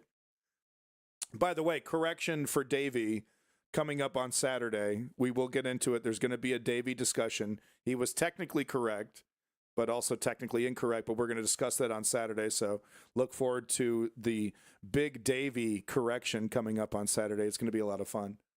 But stone cold correct. Let's see. How is the woman going to respond? Is she going to be humble and be like, oh, wow, oh, really? I didn't know that. Oh, maybe I'll look into that. Oh, you know, it was my understanding that we were under Obama's tax regime. You know, I heard it from a right-wing person. And, oh, am I wrong about that? Oh, that's actually news to me. I didn't know that. I'll look that up. Thank you so much. Right. That's kind of what you do if you're like stone cold, like caught, you know, you're like spreading disinformation. You either do that, admit that you're wrong and be like, try to be humble about it a little bit.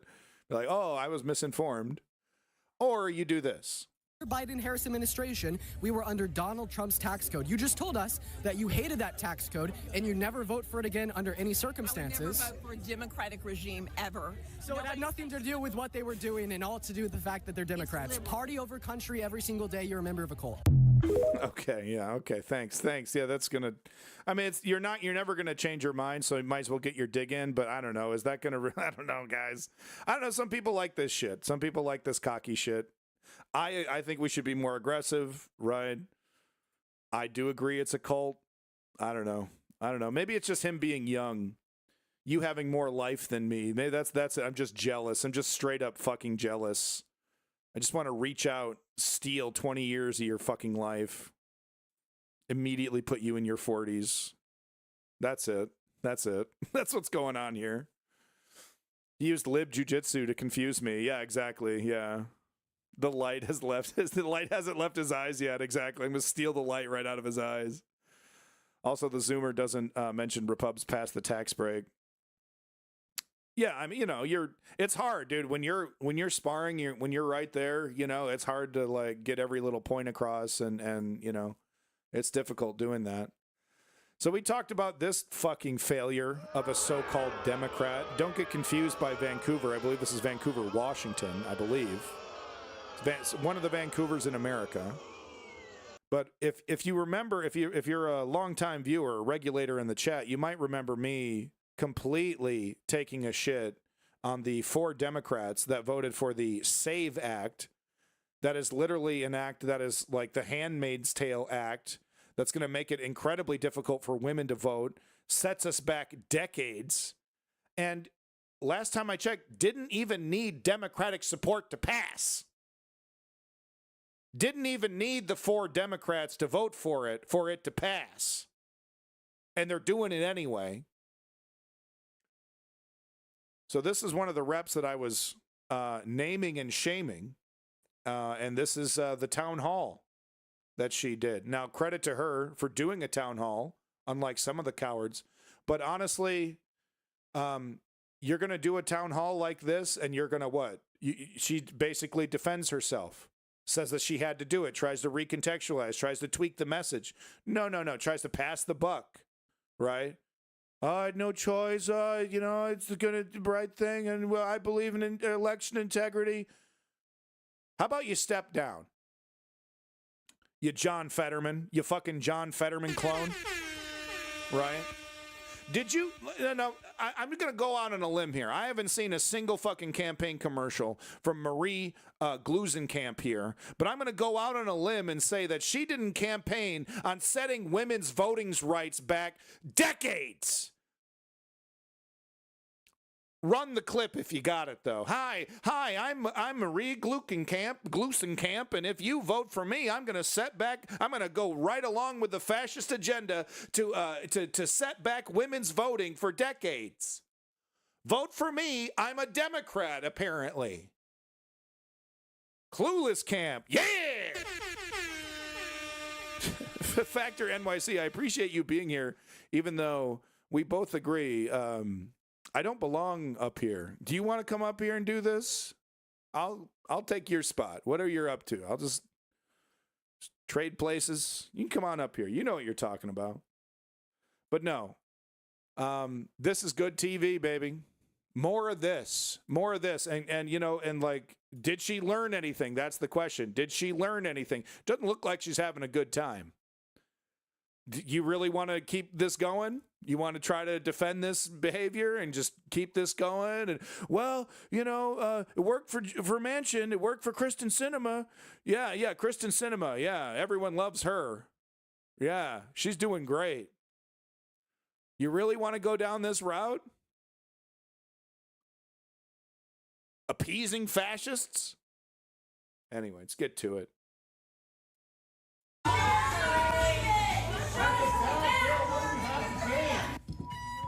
The sound of some people booing tonight. Hundreds of unhappy voters making their feelings known in Vancouver as Congresswoman Marie Glusenkamp-Perez hosts her 4th town hall. Welcome to Queen 6 News at 11. I'm Elizabeth Din. I'm Jeff Gianola. All this comes as the second-term Congresswoman faces major backlash after she... Straight up April O'Neil reference right here with the fucking outfit. 10 out of 10. 10 out of 10. 10 out of 10. Long live April O'Neil. Voted in favor of the Safeguard American Voter Eligibility, or SAVE Act. Our Ariel Yakabazi was at that town hall tonight. Yeah. So let's make sure we don't tell anybody about what the SAVE Act is or how people feel about it. Let's just, let's use the most generic and standard description of one of the most fascistic fucking anti-women legislation we've seen in decades, right? It's just another fucking day on the job, right? I know it's local news. Okay, but we're doing this to our own detriment at this point. Okay, I get not everything needs to be an opinion. I get that, but man, you could give us a little bit more about the damaging effects of what this is. Why people would be so heated about this? Any context whatsoever, right? No. It's just another piece of boring legislation. The SAVE Act doesn't even sound that bad, right? Like if you literally knew nothing, let's listen to this guy describe it one more time. If you literally knew nothing about the SAVE Act, if you didn't hear any of what I talked about earlier, right? What would you think about this legislation? As the second-term Congresswoman faces major backlash after she voted in favor of the Safeguard American Voter Eligibility, or SAVE Act. Our Ariel... That's it. Remember, 5 seconds ago, you have no idea what the hell is even going on. And now you're going to watch a bunch of people in a room scream at somebody because they're so angry about it, right? We're doing this to our own detriment. The only people that can demand that local news does better is us. We have to relinquish control from corporate ownership, which is a major problem, right? CBS right down there. So this is all up to us. If we want to improve this, we have to break this system. And yes, I know no one wants to hear this. We have to pay for it. The taxpayer has to pay for it. Okay? There's no money in news, in real news. There's no money. Let me tell you, dog. There's no money in real news. Okay? There's only money in this kind of weird way that they do it. And then somehow they've turned this into somehow to make a little bit of scratch. Okay? But we have to accept that journalism and profit should, do not, it needs to be socialized a little bit. Does that mean we eliminate private media? No, go nuts, dude. Go nuts. But we have to fund it with public money. There needs to be a baseline of truth and reality. There has to be a standard that needs to be followed. Because the whole thing's going kittywampus, man. We got AI going fucking bananas. We got social media, okay? Opinions are very quickly being considered facts. The standards are going out the fucking window, and fascists are taking over the country. And and then this is how we describe their the fascist legislation. Just another day. Over to you, April. Yakabazi was at that town hall tonight. So what was the energy like in that room, Ariel? Well, you just heard it off the top of the show there. A lot of boos and a lot of expletives were thrown at the Congresswoman as she entered the stage. And throughout much of her hour-long town hall, she really wasn't able to get many words in. Out the door, around the building, down the block. I want to hear from her that she understands where we're all coming from. Hundreds of unhappy constituents and community members. Davy's correction is coming this Saturday. We're going to be doing the Davy correction this Saturday, so make sure you tune in for that. Going to be talking about that for about 30 minutes. Davy correction coming up. Showing up at Washington's 3rd District Representative Marie Gluesenkamp Perez's town hall. I only have one vote. I've already spent it on her. I don't know if her reelection is probable or possible because of her standings. Many unhappy with Davy, not to dox Davy over here, but he does work, somewhere around the U.S. government. So it's interesting to always get that inside perspective from Davy. Is there any more details as to why this was such a long call? Something maybe to do with tariffs? With their rep after Gluesenkamp Perez voted for the SAVE Act, which would require all Americans to prove their citizenship. What the hell's going on with the damage on the wrists? What the hell is she up to? What the fuck is going on? What are you gardening? What the hell's going on? You got a cat? Look at it, the other arms too, man. Is she a cutter or that's a cat, right? She's got some kind of like cat or animal or something. She's all cut up. She's all messed up, dog. Weird. Act, which would require all Americans to prove their citizenship when voting. It's a bill the Congresswoman also says won't pass in the Senate. Okay, David. Americans believe that only U.S. citizens should be determining the outcome of American elections. And it's totally ridiculous because non-citizens already don't vote. It's a non-fucking issue. So why are you as a Democrat going along with these fucking lies, Republican lies? Why are we even entertaining this? This doesn't exist. Non-citizens don't fucking vote. What are you talking about? Right? So now we agree with Sean Hannity and Tucker Carlson that the liberal woke agenda is importing illegal immigrants to vote in our elections. Now that's fact. Once again, like I said, complete bullshit accepted as fact now, and she's defending it, dog. That's your defense? Their lie? That your party is bringing in immigrants to vote for them? Come on, dude. Fuck right off. Fetterman. We got another fucking Fetterman over here. How much money has she taken from Israel? I don't even need to look. I don't even need to fucking look. I don't even need to look, do I? Cool it with the anti-Semitic remarks. It's a bill the Congresswoman also says won't pass in the Senate. Americans believe that only U.S. citizens should be determining the outcome of American elections. Any idea that I am standing to disenfranchise people is patently false. I want her to be angry. We caught up with Anna Browns, a longtime District 3 resident. I came here to hear what she has to say. Unfortunately, it always sounds like the same thing. She says while she understands her rep's hands may be tied. By the way, where the fuck is the young people? Where the fuck are you don't think you're affected by this? What, you're 25? I get it. Look, when I was in my early 20s, right, I wasn't too concerned with any of this, but you don't have the luxury anymore, okay? Take a 1 hour break from the fucking Fortnite or Rust or whatever the fuck your game of choice is. And get your ass out there, man. Please, I'm begging you. I'm begging you. Oh, it's not affecting me. It's not. Man, it's affecting you so much. It hurts. She still wants more done. I wish that she would stand stronger and voice more of like, this is what I'm doing. I'm doing X, Y, Z. I'm talking to the Republicans. I'm trying to get them to shift. That would be helpful instead of talking about shop class. I mean, they found the most level-headed person. That room was filled with screaming people, and they literally sought out the one person that's going to give them the fucking softy response, the neoliberal friendly. Well, I'd really just like more dialogue, and I'd like to, come on. Couldn't find anybody else a little bit more animated. Maybe someone who's a little bit more passionate about this. No offense to this woman. I put her on the camera. She deserves to have her opinion broadcast, but it is telling. They probably did multiple interviews.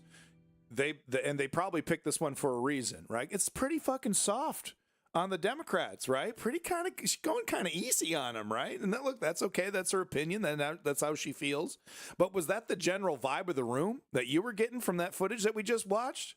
Oh, I just want to see more, talking to the Republicans.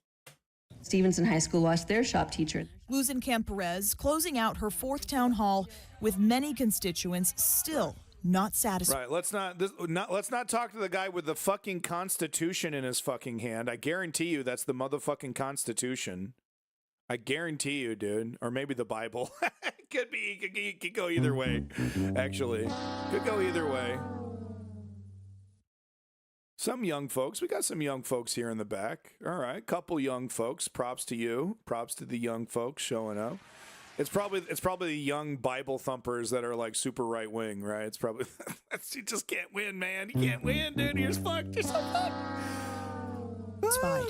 I'm committed to being here and present and available and accountable and trying to have as productive of a conversation as we can. Now, I did ask Glusenkamp Perez's team if she would be available for maybe 2 minutes just to chat about how everything went at the town hall. And her team told me no for security reasons. Back to you.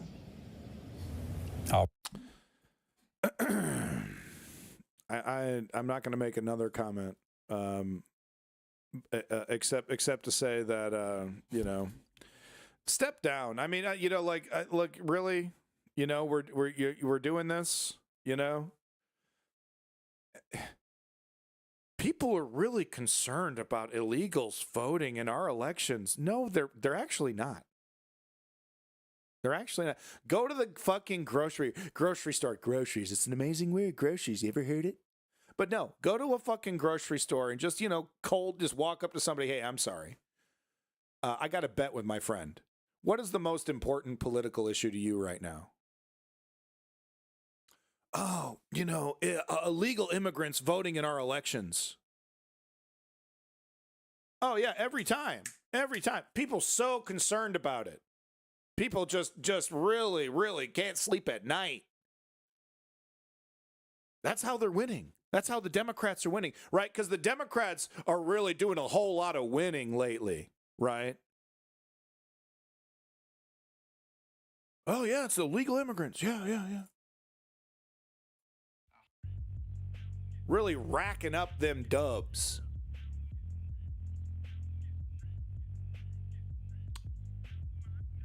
If we allow this ICE stuff to continue, it's so crazy to me that, of course, it's ICE.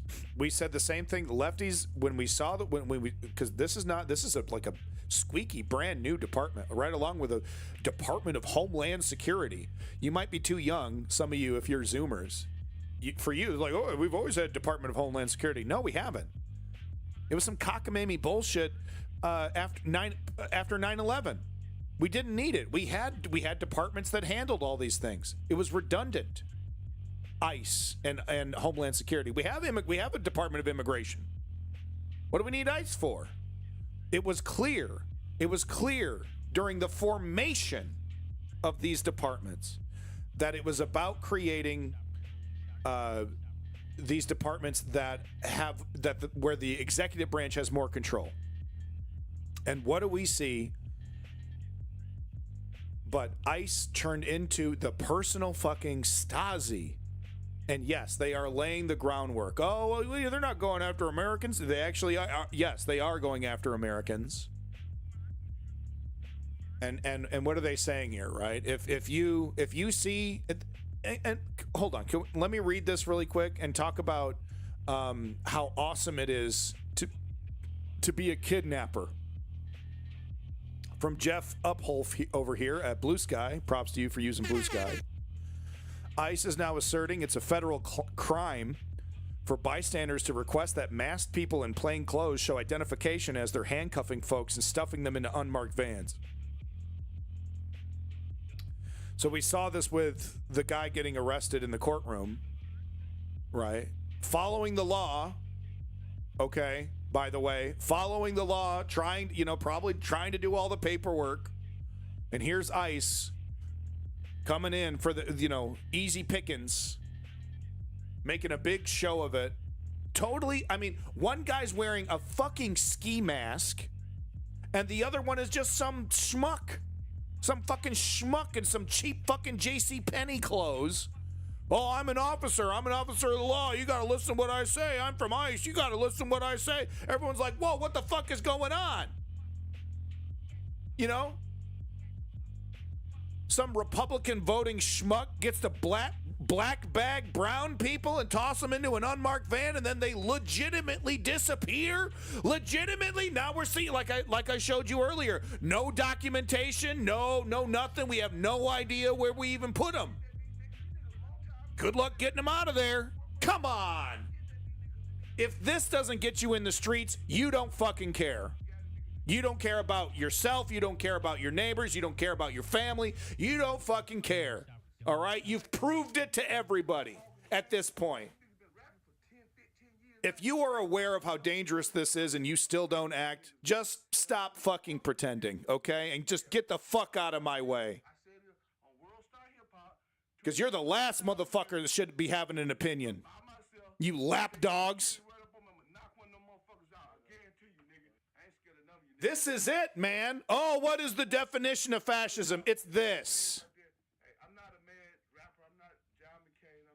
Man, we're on a motherfucking bullet train to Russia in America. Donald Trump looks at Putin and he's like, that's the good shit. I want that. Donald Trump looks at people in Russia getting arrested for holding up a blank sign as like, yeah, that's how real motherfuckers do it. He loves that shit and he wants it here in America. The only saving grace is that he's beyond incompetent. And like what I predicted so far is happening is that, all these little pet projects, Greenland, the Panama Canal, 51st State, his little, deporting more people than anybody in history mandate that he set for himself. All this is going to go to the wayside trying to handle the massive economic crisis that he's put in place. And every single day makes worse until he capitulates, which is what is going to happen. I'm putting money on that shit. Anyone want to put money on it? I'm talking full reversal of the tariff regime. Oh, that's because no, he's always going to be slimy about it. He's always going to keep a couple small countries that can't say shit. I can say for certain China though, but that's a slam dunk. That's easy. No one wants to put money on that. He's going to completely reverse. I'm talking zero because that's what China's saying. You want to make a deal? Here's the deal: zero tariffs. Zero tariffs. Then we'll pick up the phone. He's calling up China every single day. They're not even talking to him. And Donald Trump's going in front of the media. Oh, we're at the very end of the deal. We're just about, we're like clinking champagne glasses, and we got this shit wrapped up in the bag. He hasn't even called him. He's not even talking to him.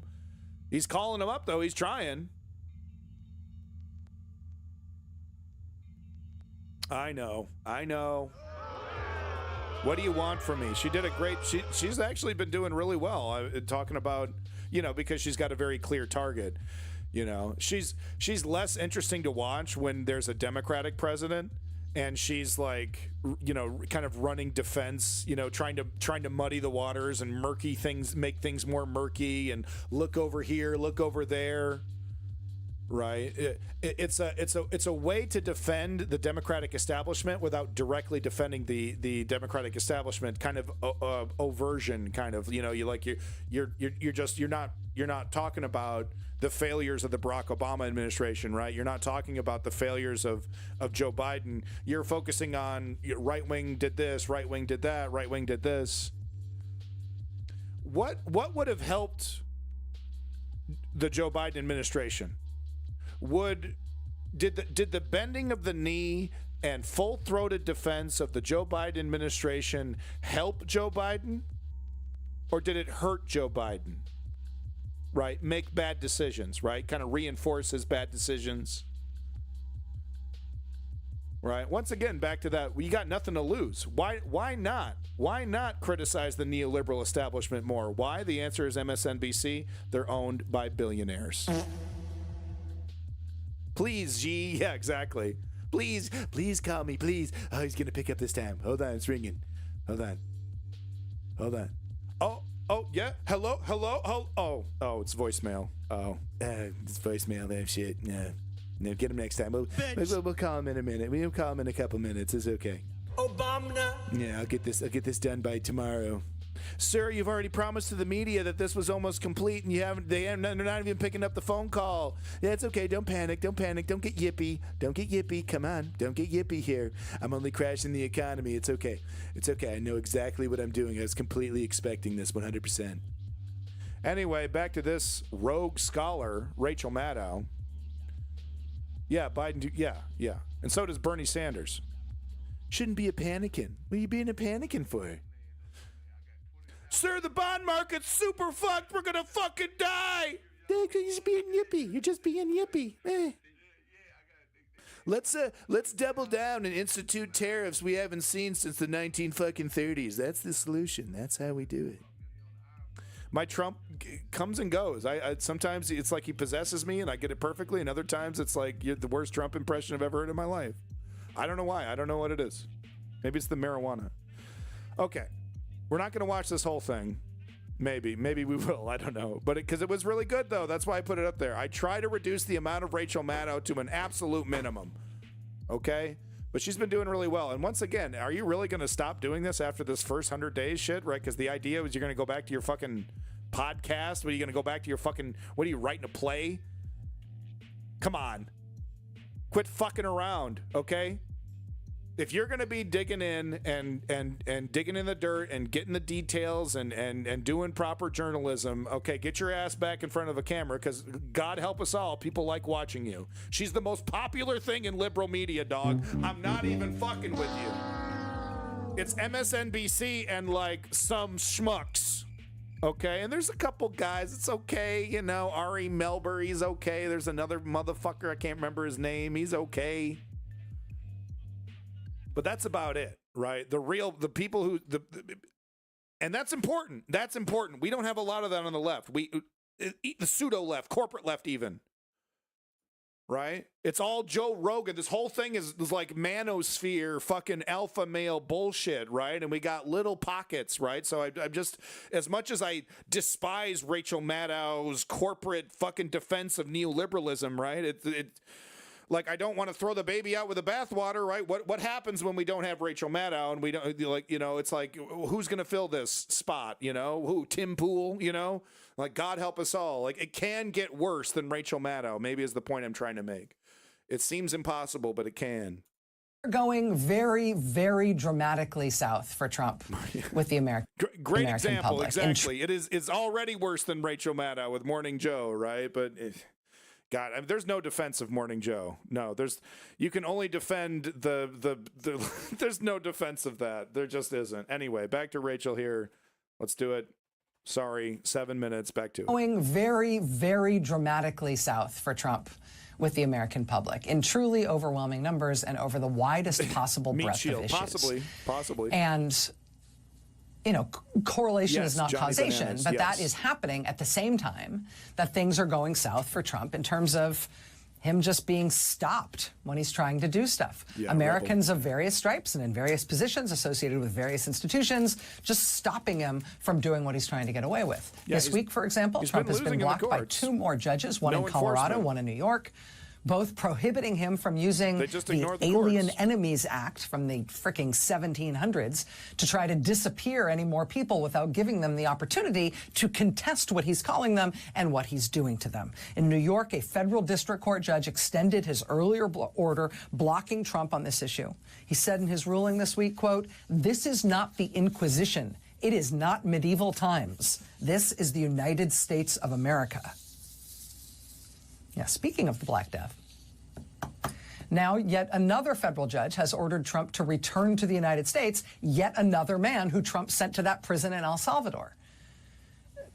Everybody in the country has now been following closely this case of Kilmar Abrego Garcia. The administration is still trying to dodge and delay its response to the Supreme Court's directive that Mr. Abrego Garcia needs to be returned to the United States. But now there's another man. Now, a Maryland federal judge has ordered that Trump must return yet another young man who he sent to El Salvador, a man identified only by the name Christian in court proceedings. Simultaneously, Frederica Wilson is the latest Democratic member of Congress to show up bodily at one of these black hole sites where Trump has been shipping people. We spoke earlier this week on this program with Congressman Troy Carter, who led a delegation of U.S. members of Congress and 1 senator down to the 2 Trump administration immigration prisons in Louisiana. Now Frederica Wilson, the Democratic congresswoman from Florida, has gone to another one of these facilities, the one in... This will hit Whitey. Okay? This will hit you by your political affiliation. That's the whole point of this. If the left movement becomes disruptive enough, this apparatus will be turned against U.S. citizens, unquestionably U.S. citizens, okay, who are dissenting politically. Without a doubt, okay, it doesn't stop with people in legal gray areas, you know, with skin colors that are other than white, right? It doesn't stop with people from other countries in general. We saw a Japanese guy, right? I reported on that. The reason why the Japanese guy was deported, straight up, pulled too many fish out of a lake with his church group and was fined. Right? So this is the result of the AI combing through all the data, finding every little thing. Okay. Donald Trump, I believe this to my absolute core. Donald Trump wants to direct this anti-constitutional fascistic apparatus of kidnapping. I mean, we heard him. Homegrowns are next. I mean, he literally said it. Build more. You better build more. I'm going to be tossing them in there like crazy. I 100% believe that. And that's why we need to take this shit seriously, okay? This is not just like an Elian Gonzalez novelty. This is hitting, you know, do you have a social media presence? Have you ever expressed your political opinion in public, online, in any way? You're affected by this. Only the people that are literally totally oblivious to politics, that have no affiliation, don't vote, show up to work, pay their taxes, right? Play video games all day when they get home, literally don't do anything else, right? You're not going to be targeted by the administration because the administration loves you. That's exactly what they want. A nice, obedient, hardworking cog, you know, that burns themselves out in 50 years and then dies of some kind of, you know, heart disease because they're corpulent and they don't have to pay for your health care. In South Florida, that's the so-called Chrome immigration prison in Miami. And it's important that she is there. Part of not disappearing people is making sure that the places people are taken to stay on the map and get high-profile visitors and oversight and press attention. And Democratic members of Congress, including Frederica Wilson today, are starting now to make that happen. Trump lost in court again this week on his transgender military ban. He's now asking the United States Supreme Court to take it up. Trump lost in court this week on denying passports to transgender people as well. Trump lost in court this week on trying to shut down the Voice of America media service. Trump lost in court this week on his bizarre executive order trying to mount a federal takeover of elections. This is, you might remember this is where he said he wanted to hand over all state voter rolls to his top campaign donor, Elon Musk. Totally unprecedented, by the way, because remember, as I explained a couple weeks ago, historically, the president should have nothing to do with elections. No ability to make any changes to anything completely. That's one of the things. Davey, there's nothing wrong with playing video games, but there's absolutely something wrong with ignoring your civic duty and ignoring your own exploitation, ignoring the fucking chains around your own neck, right? So video games is just an analogy for apathy, right? Sloth. But no, back to what I was saying here. Historically, presidents, it's literally, one thing that's like, no, I literally have nothing to do with it. I have no opinion on this. It's run by the commissions and the local governments when they have the thing and they do the thing, I'm just trying to run for president, right? I have nothing to do. And Donald Trump trying to completely change that. And also big props to, I hate Voice of America because it's damn near propaganda sometimes. It's not great, but I was just talking about how we need publicly funded media and we need more of it. So in a way, I would want to have more Voices of America and not just reduced to nothing. Trump lost in court this week on his bizarre executive order trying to mount a federal takeover of elections. You might remember this is where he said he wanted to hand over all state voter rolls to his top campaign donor, Elon Musk. Because, what could possibly go wrong with that? That was blocked today in court. Trump lost today in court as well on denying so-called sanctuary cities and counties federal funds. Trump lost in court today on trying to impose ideological anti-diversity punishments on American school districts. And it's not them saying, there's no such thing as race. It's them reinforcing that the dominant race. That's what they're doing with this anti-DEI stuff. They're basically enforcing a more strident form of racism. To add insult to injury, Trump also today got to enjoy the spectacle of the Republican governor of North Dakota vetoing a Trump-inspired North Dakota book ban that would have sentenced librarians in North Dakota to prison terms for violating that ban. He vetoed it. Republicans in the state legislature passed it, but he vetoed it. That's too far, even for the Republican governor of North Dakota, who can probably read a poll. Yeah, that's how it's going over with the Republican governor of North Dakota. How do you think it's going over with the American public that they're trying to pull this book ban stuff at places like the U.S. Naval Academy in Annapolis? Concerned face. This was St. Augustine, Florida. Yesterday, people protesting against Trump's cuts to the national parks. Protect our national parks. We love our national park rangers. Protect our public lands. This was Modesto, California, on the left side of your screen at the offices of Republican Congressman Tom McClintock. On the right side of your screen, that's Pueblo, Colorado, at the offices of Republican Congressman Jeff Hurd. In both cases, yesterday, people protesting against Trump and the Republicans' planned huge cuts to Medicaid. This was Des Moines, Iowa. Bring your fucking laptop with you. Roblox, Minecraft, Fortnite on the road. I don't fucking care. Bring your Switch. Okay? Get your ass out here.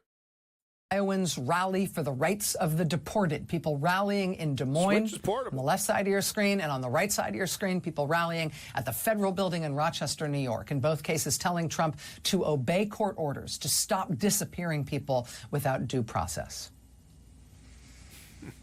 Well, this was the courthouse. I'm trying to make the argument that it actually is possible to.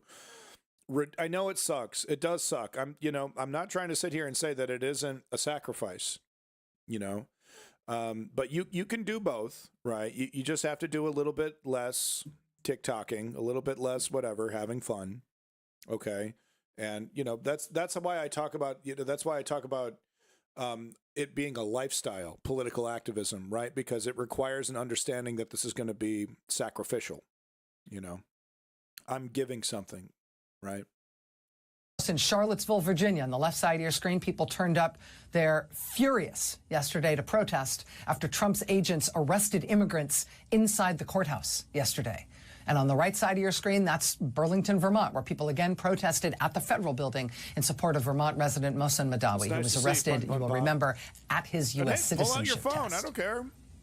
Play some fucking Clash Royale. How's Trump doing turning around public opinion about his behavior in office? Well, he's cutting Meals on Wheels for the elderly and disabled, dismantling the agency that does that. Make America great again. Trump is trying to have millions of people who are alive legally classified as dead in the Social Security Administration. Yeah, they're brown. Without any due process and without any process in place for these people to correct it, if and when they can show up at a Social Security office to try to prove that they are alive. Well, they're brown instead of old. And Trump is apparently keeping in place his defense secretary, Pete Hegseth, who the AP is reporting tonight installed an insecure internet connection in his office, a public-facing insecure internet connection in his office that bypassed Pentagon security protocols. Wait a minute. Okay, hold on. I can't, I'm thinking of a politician. Oh, what's her name? Something about some emails, right? Now, I don't need to point that out because, it's what are these guys, raging hypocrites? They'd do a whole crusade against this female politician. What's her name? Can't fucking remember. Right? They do this whole crusade about emails and they just clutch pearls, the worst thing in the world. They wouldn't do that for years and years and years and then just blatantly in the face of everything do something even worse. I mean like triple down, right? What was her name? Tulsi Gabbard, something like that. Something about emails. Apparently, specifically so he could use a commercial messaging app for texting, because maybe he didn't understand why his cell phone wasn't working inside the Pentagon. For his texting habits? Oh, weird. How come your cell phone isn't working good in there? Better rig something up to bypass security. Benton? He's turning out to be a real peach on national security. Trump is apparently keeping him in place. Right. Hey, well, he's doing a bang-up job. Doing a damn good job there, Brownie. Remember that one? That's the old classic. Heck of a job, Brownie. Remember Heck of a Job, Brownie? Anyone? No? No, it's me, just me. Does anyone remember Heck of a Job, Brownie? Again, I want to thank you all and Brownie, you're doing a heck of a job. Heck of a job. The FEMA director's working 24. They're doing a great job. FEMA director after Katrina. This is after Katrina. Heck of a job, Brownie, doing great. There's only riots, people getting raped on roofs. Yeah, you doing a heck of a job. Yeah, all those cuts. Didn't they just cut FEMA? They just cut FEMA, and then then the Katrina disaster happened. It's from the heart. This is a real deep cut. The George Bush from the heart. See, can we do the what is it? Clutch Cargo jokes? Yeah. Well, of course, this was a really big week for President Bush. On Wednesday night, in his speech to the nation, the president finally presented his revised plan for Iraq. This is, of course, including the big announcement sending an additional 21,500 troops to that war-torn country. Yeah, I was thinking, Rebel Phoenix, I was thinking about covering the Kanye stuff. Honestly, I'm not touching that shit with the 10-foot pole. You know what? I'm just going to go ahead and not have an opinion about the recent Kanye West comments. You know what I mean? Now, a lot of people are criticizing the plan. They say it's an escalation. The shoot-throw clip. But the president maintains it's the path to victory. No one can agree on this, so I thought we'd take a few minutes right now to talk to the man himself. Please welcome President George W. Bush. Let's get him in here. Tell him what's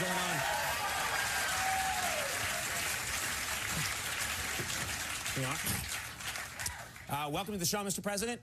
How you doing there, Conan? I'm good. I'm good. Sir, everyone's still talking about your big speech the other night. That's right. Can't stop talking about it because I nailed it. Yeah. Let's talk. Yeah, that's great. Sir, let's talk about your new plan for the war in Iraq. You said you want to send yada, yada, yada. No one but me finds this. I listen to this stuff for hours, right? It's like, dude, this is old ass news, man. This is Bush Iraq era. What are you doing? It's like no one else finds it interesting, but I do.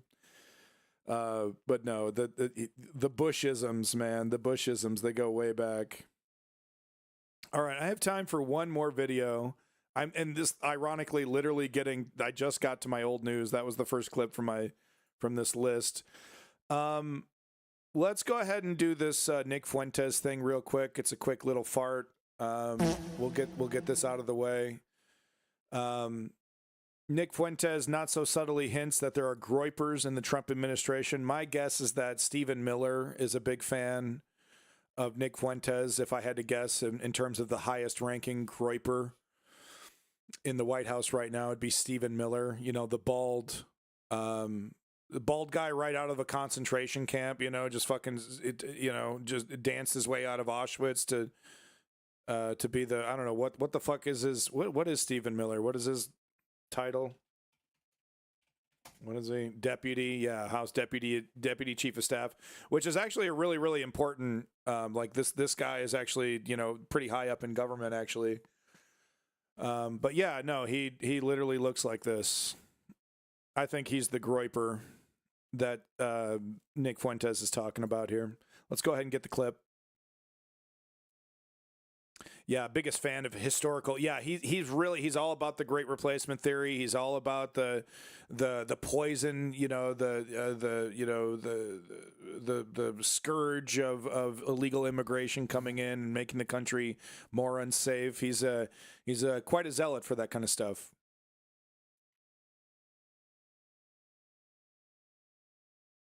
When I say get into politics, I mean strap yourselves in for like a 40-year struggle where you're going to start out as a low-level guy in a congressional office or in... So here we go. Once again, we see what the left just refuses to do. I don't know why the left doesn't do this, but I see this constantly when I watch right-wing media. I see this constantly evangelizing and activating their audience. And here is one of the most dangerous, overt white nationalist fascists saying, run for office, get in there, be part of it's a 40-year career, like this is, it's a lifestyle. Get in there. Why Steve Bannon and Charlie Kirk, Sean Hannity will do evangelizing for activism on his podcasts. Et cetera, et cetera. Why do they focus so much on that? Why? Because it works. Because they know it works. Okay, this is how you create change. Okay, you get people with these terrible, right, with their ideologies. They think it's the right ones, but you get them into government. You play the game.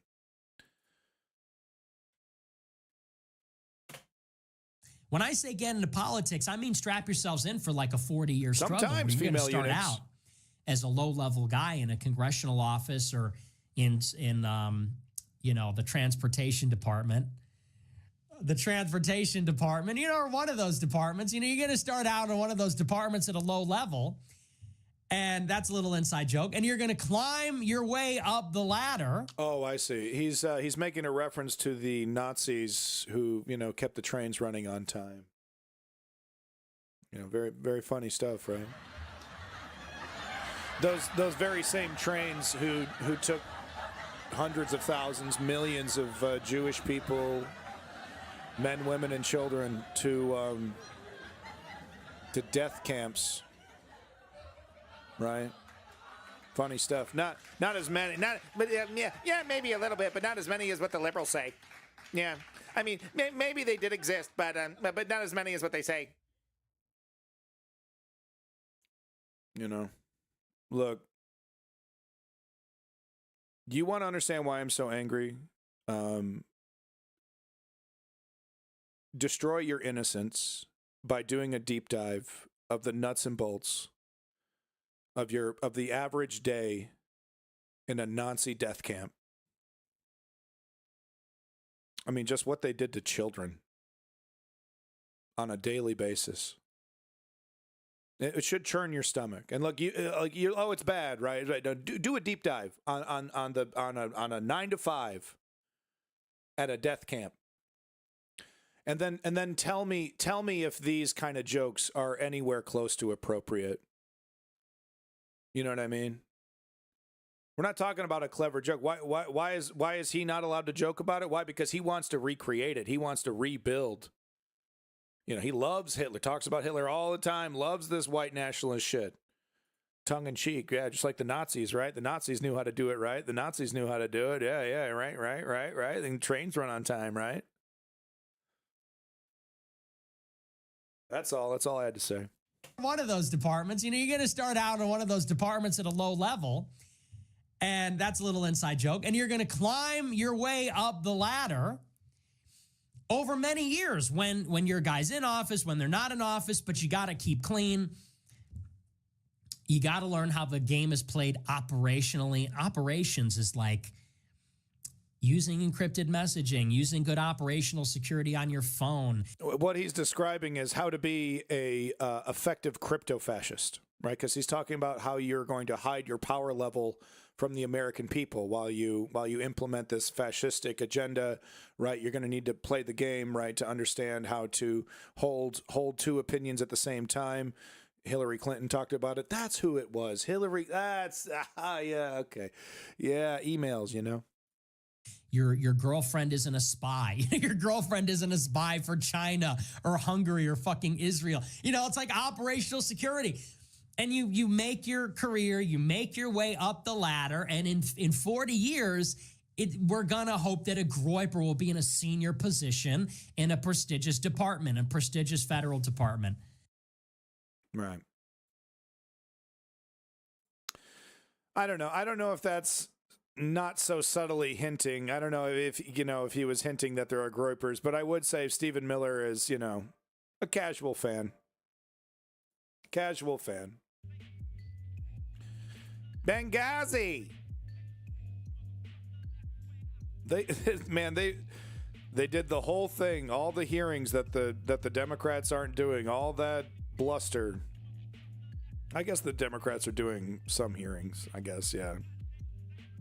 They've done some dressing down of the tariff guy. Yeah, they know what they're doing. They got this under control, guys. They're good to go. All right, well, I have so much other news, and I'm just out of time to cover. Got all this incredibly important stuff. This is pretty funny. Look, I have time to show you. I have time to show you a funny meme. Gen Z's job seekers should be willing to work for free, long hours, willing to do anything, says Squarespace CMO.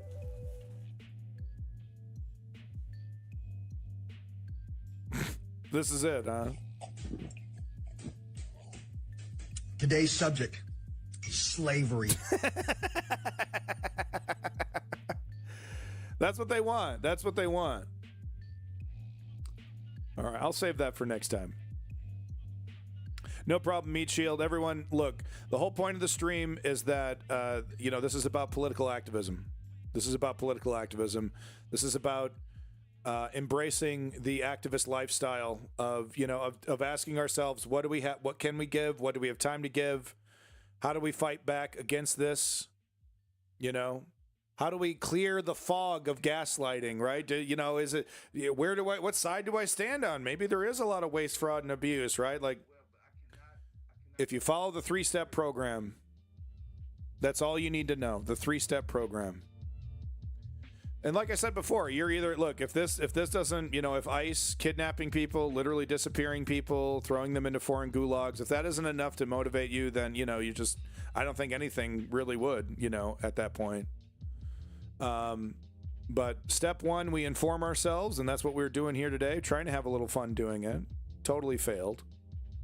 But step 1, we inform ourselves. Step 2, we show up, sign up, show up, right? And step 3, we put in the work.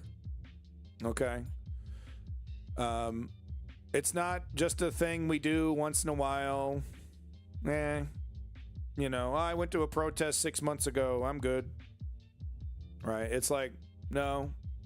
What am I doing once a month? If you can't show up, donate. You know, drop a few bucks to these guys. I don't know. Any of them. Pick one. Green, Planet, women's rights, liberty, voting rights, economy. Pick your fucking poison. You know, Tesla. You sick and tired of seeing those fucking Cybertrucks? That's a great motivation for me. Yeah, do an anti-Tesla protest in Texas. That's a good fucking time. Okay? You're going to get all kinds. You're going to get a bunch of pro-Tesla guys honking at you, right? Screaming at you. Oh, Elon Musk isn't that bad. Yeah, how's his dick taste, you dumbass? Tell me that doesn't sound like fun. Get your ass out there. It's a good fucking time. And if you're single, ready to mingle, oh boy, be prepared to mingle. All right? It's a great conversation starter, fellas. Single guys listening to Rogan. I don't get why women don't like me. I don't get it. I'm completely repulsive in every level, but I just don't get why people don't like me. Women don't want to have sex with me. I have a big dick. I show them my big dick, and then they leave me. They don't ghost me. The bitches ghost me.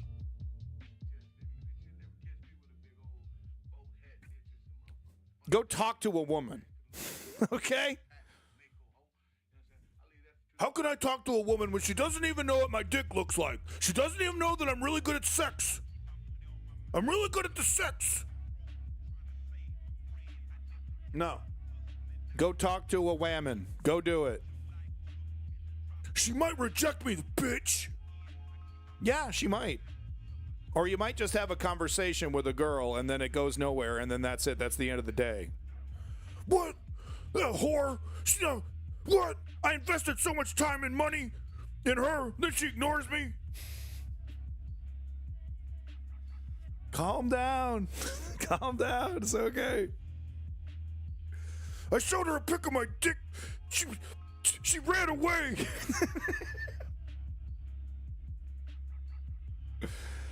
All right.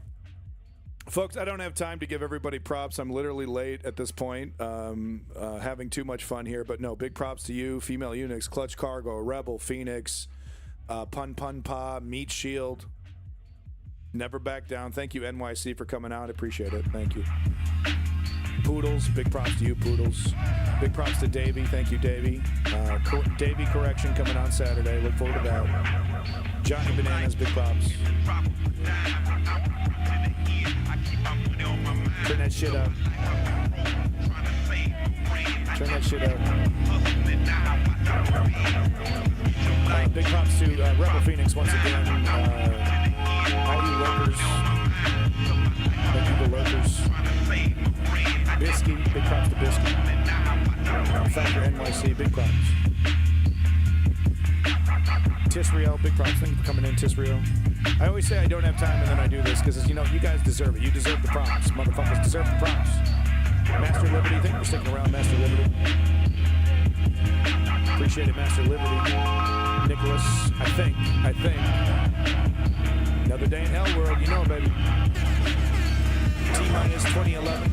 Big props to Smash. Big props to Smash. Thank you for coming in, Smash.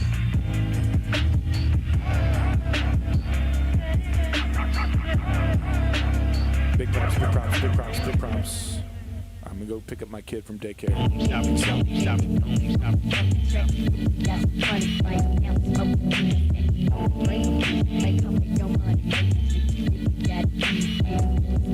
Those protests are like a green room for a porn shoot. Big props, Clutch Cargo. Big props, Simply Steve. You watching too much porno, Clutch Cargo? What? Oh, wait a minute. I get it. I get what you're saying. God damn it. Damn it. Yes. It's like an orgy. Yes. It's like a casting couch gonzo porn shoot, fellas. Blunts and bitches at the protests. Yes. Thank you, Clutch Cargo. Yes. It's like a Diddy party. It's a Diddy party. Wait, maybe that's not a good. Maybe we don't know. No, we don't want that. No. Don't bring the baby oil to the protest. Okay, don't bring the baby oil. You got it. Okay, good. I'm lying to everybody. I'm lying to free money at the protest. Free money. They just handed George Soros has handed out $100 bills at the protest. Free money. All right, take care, everybody.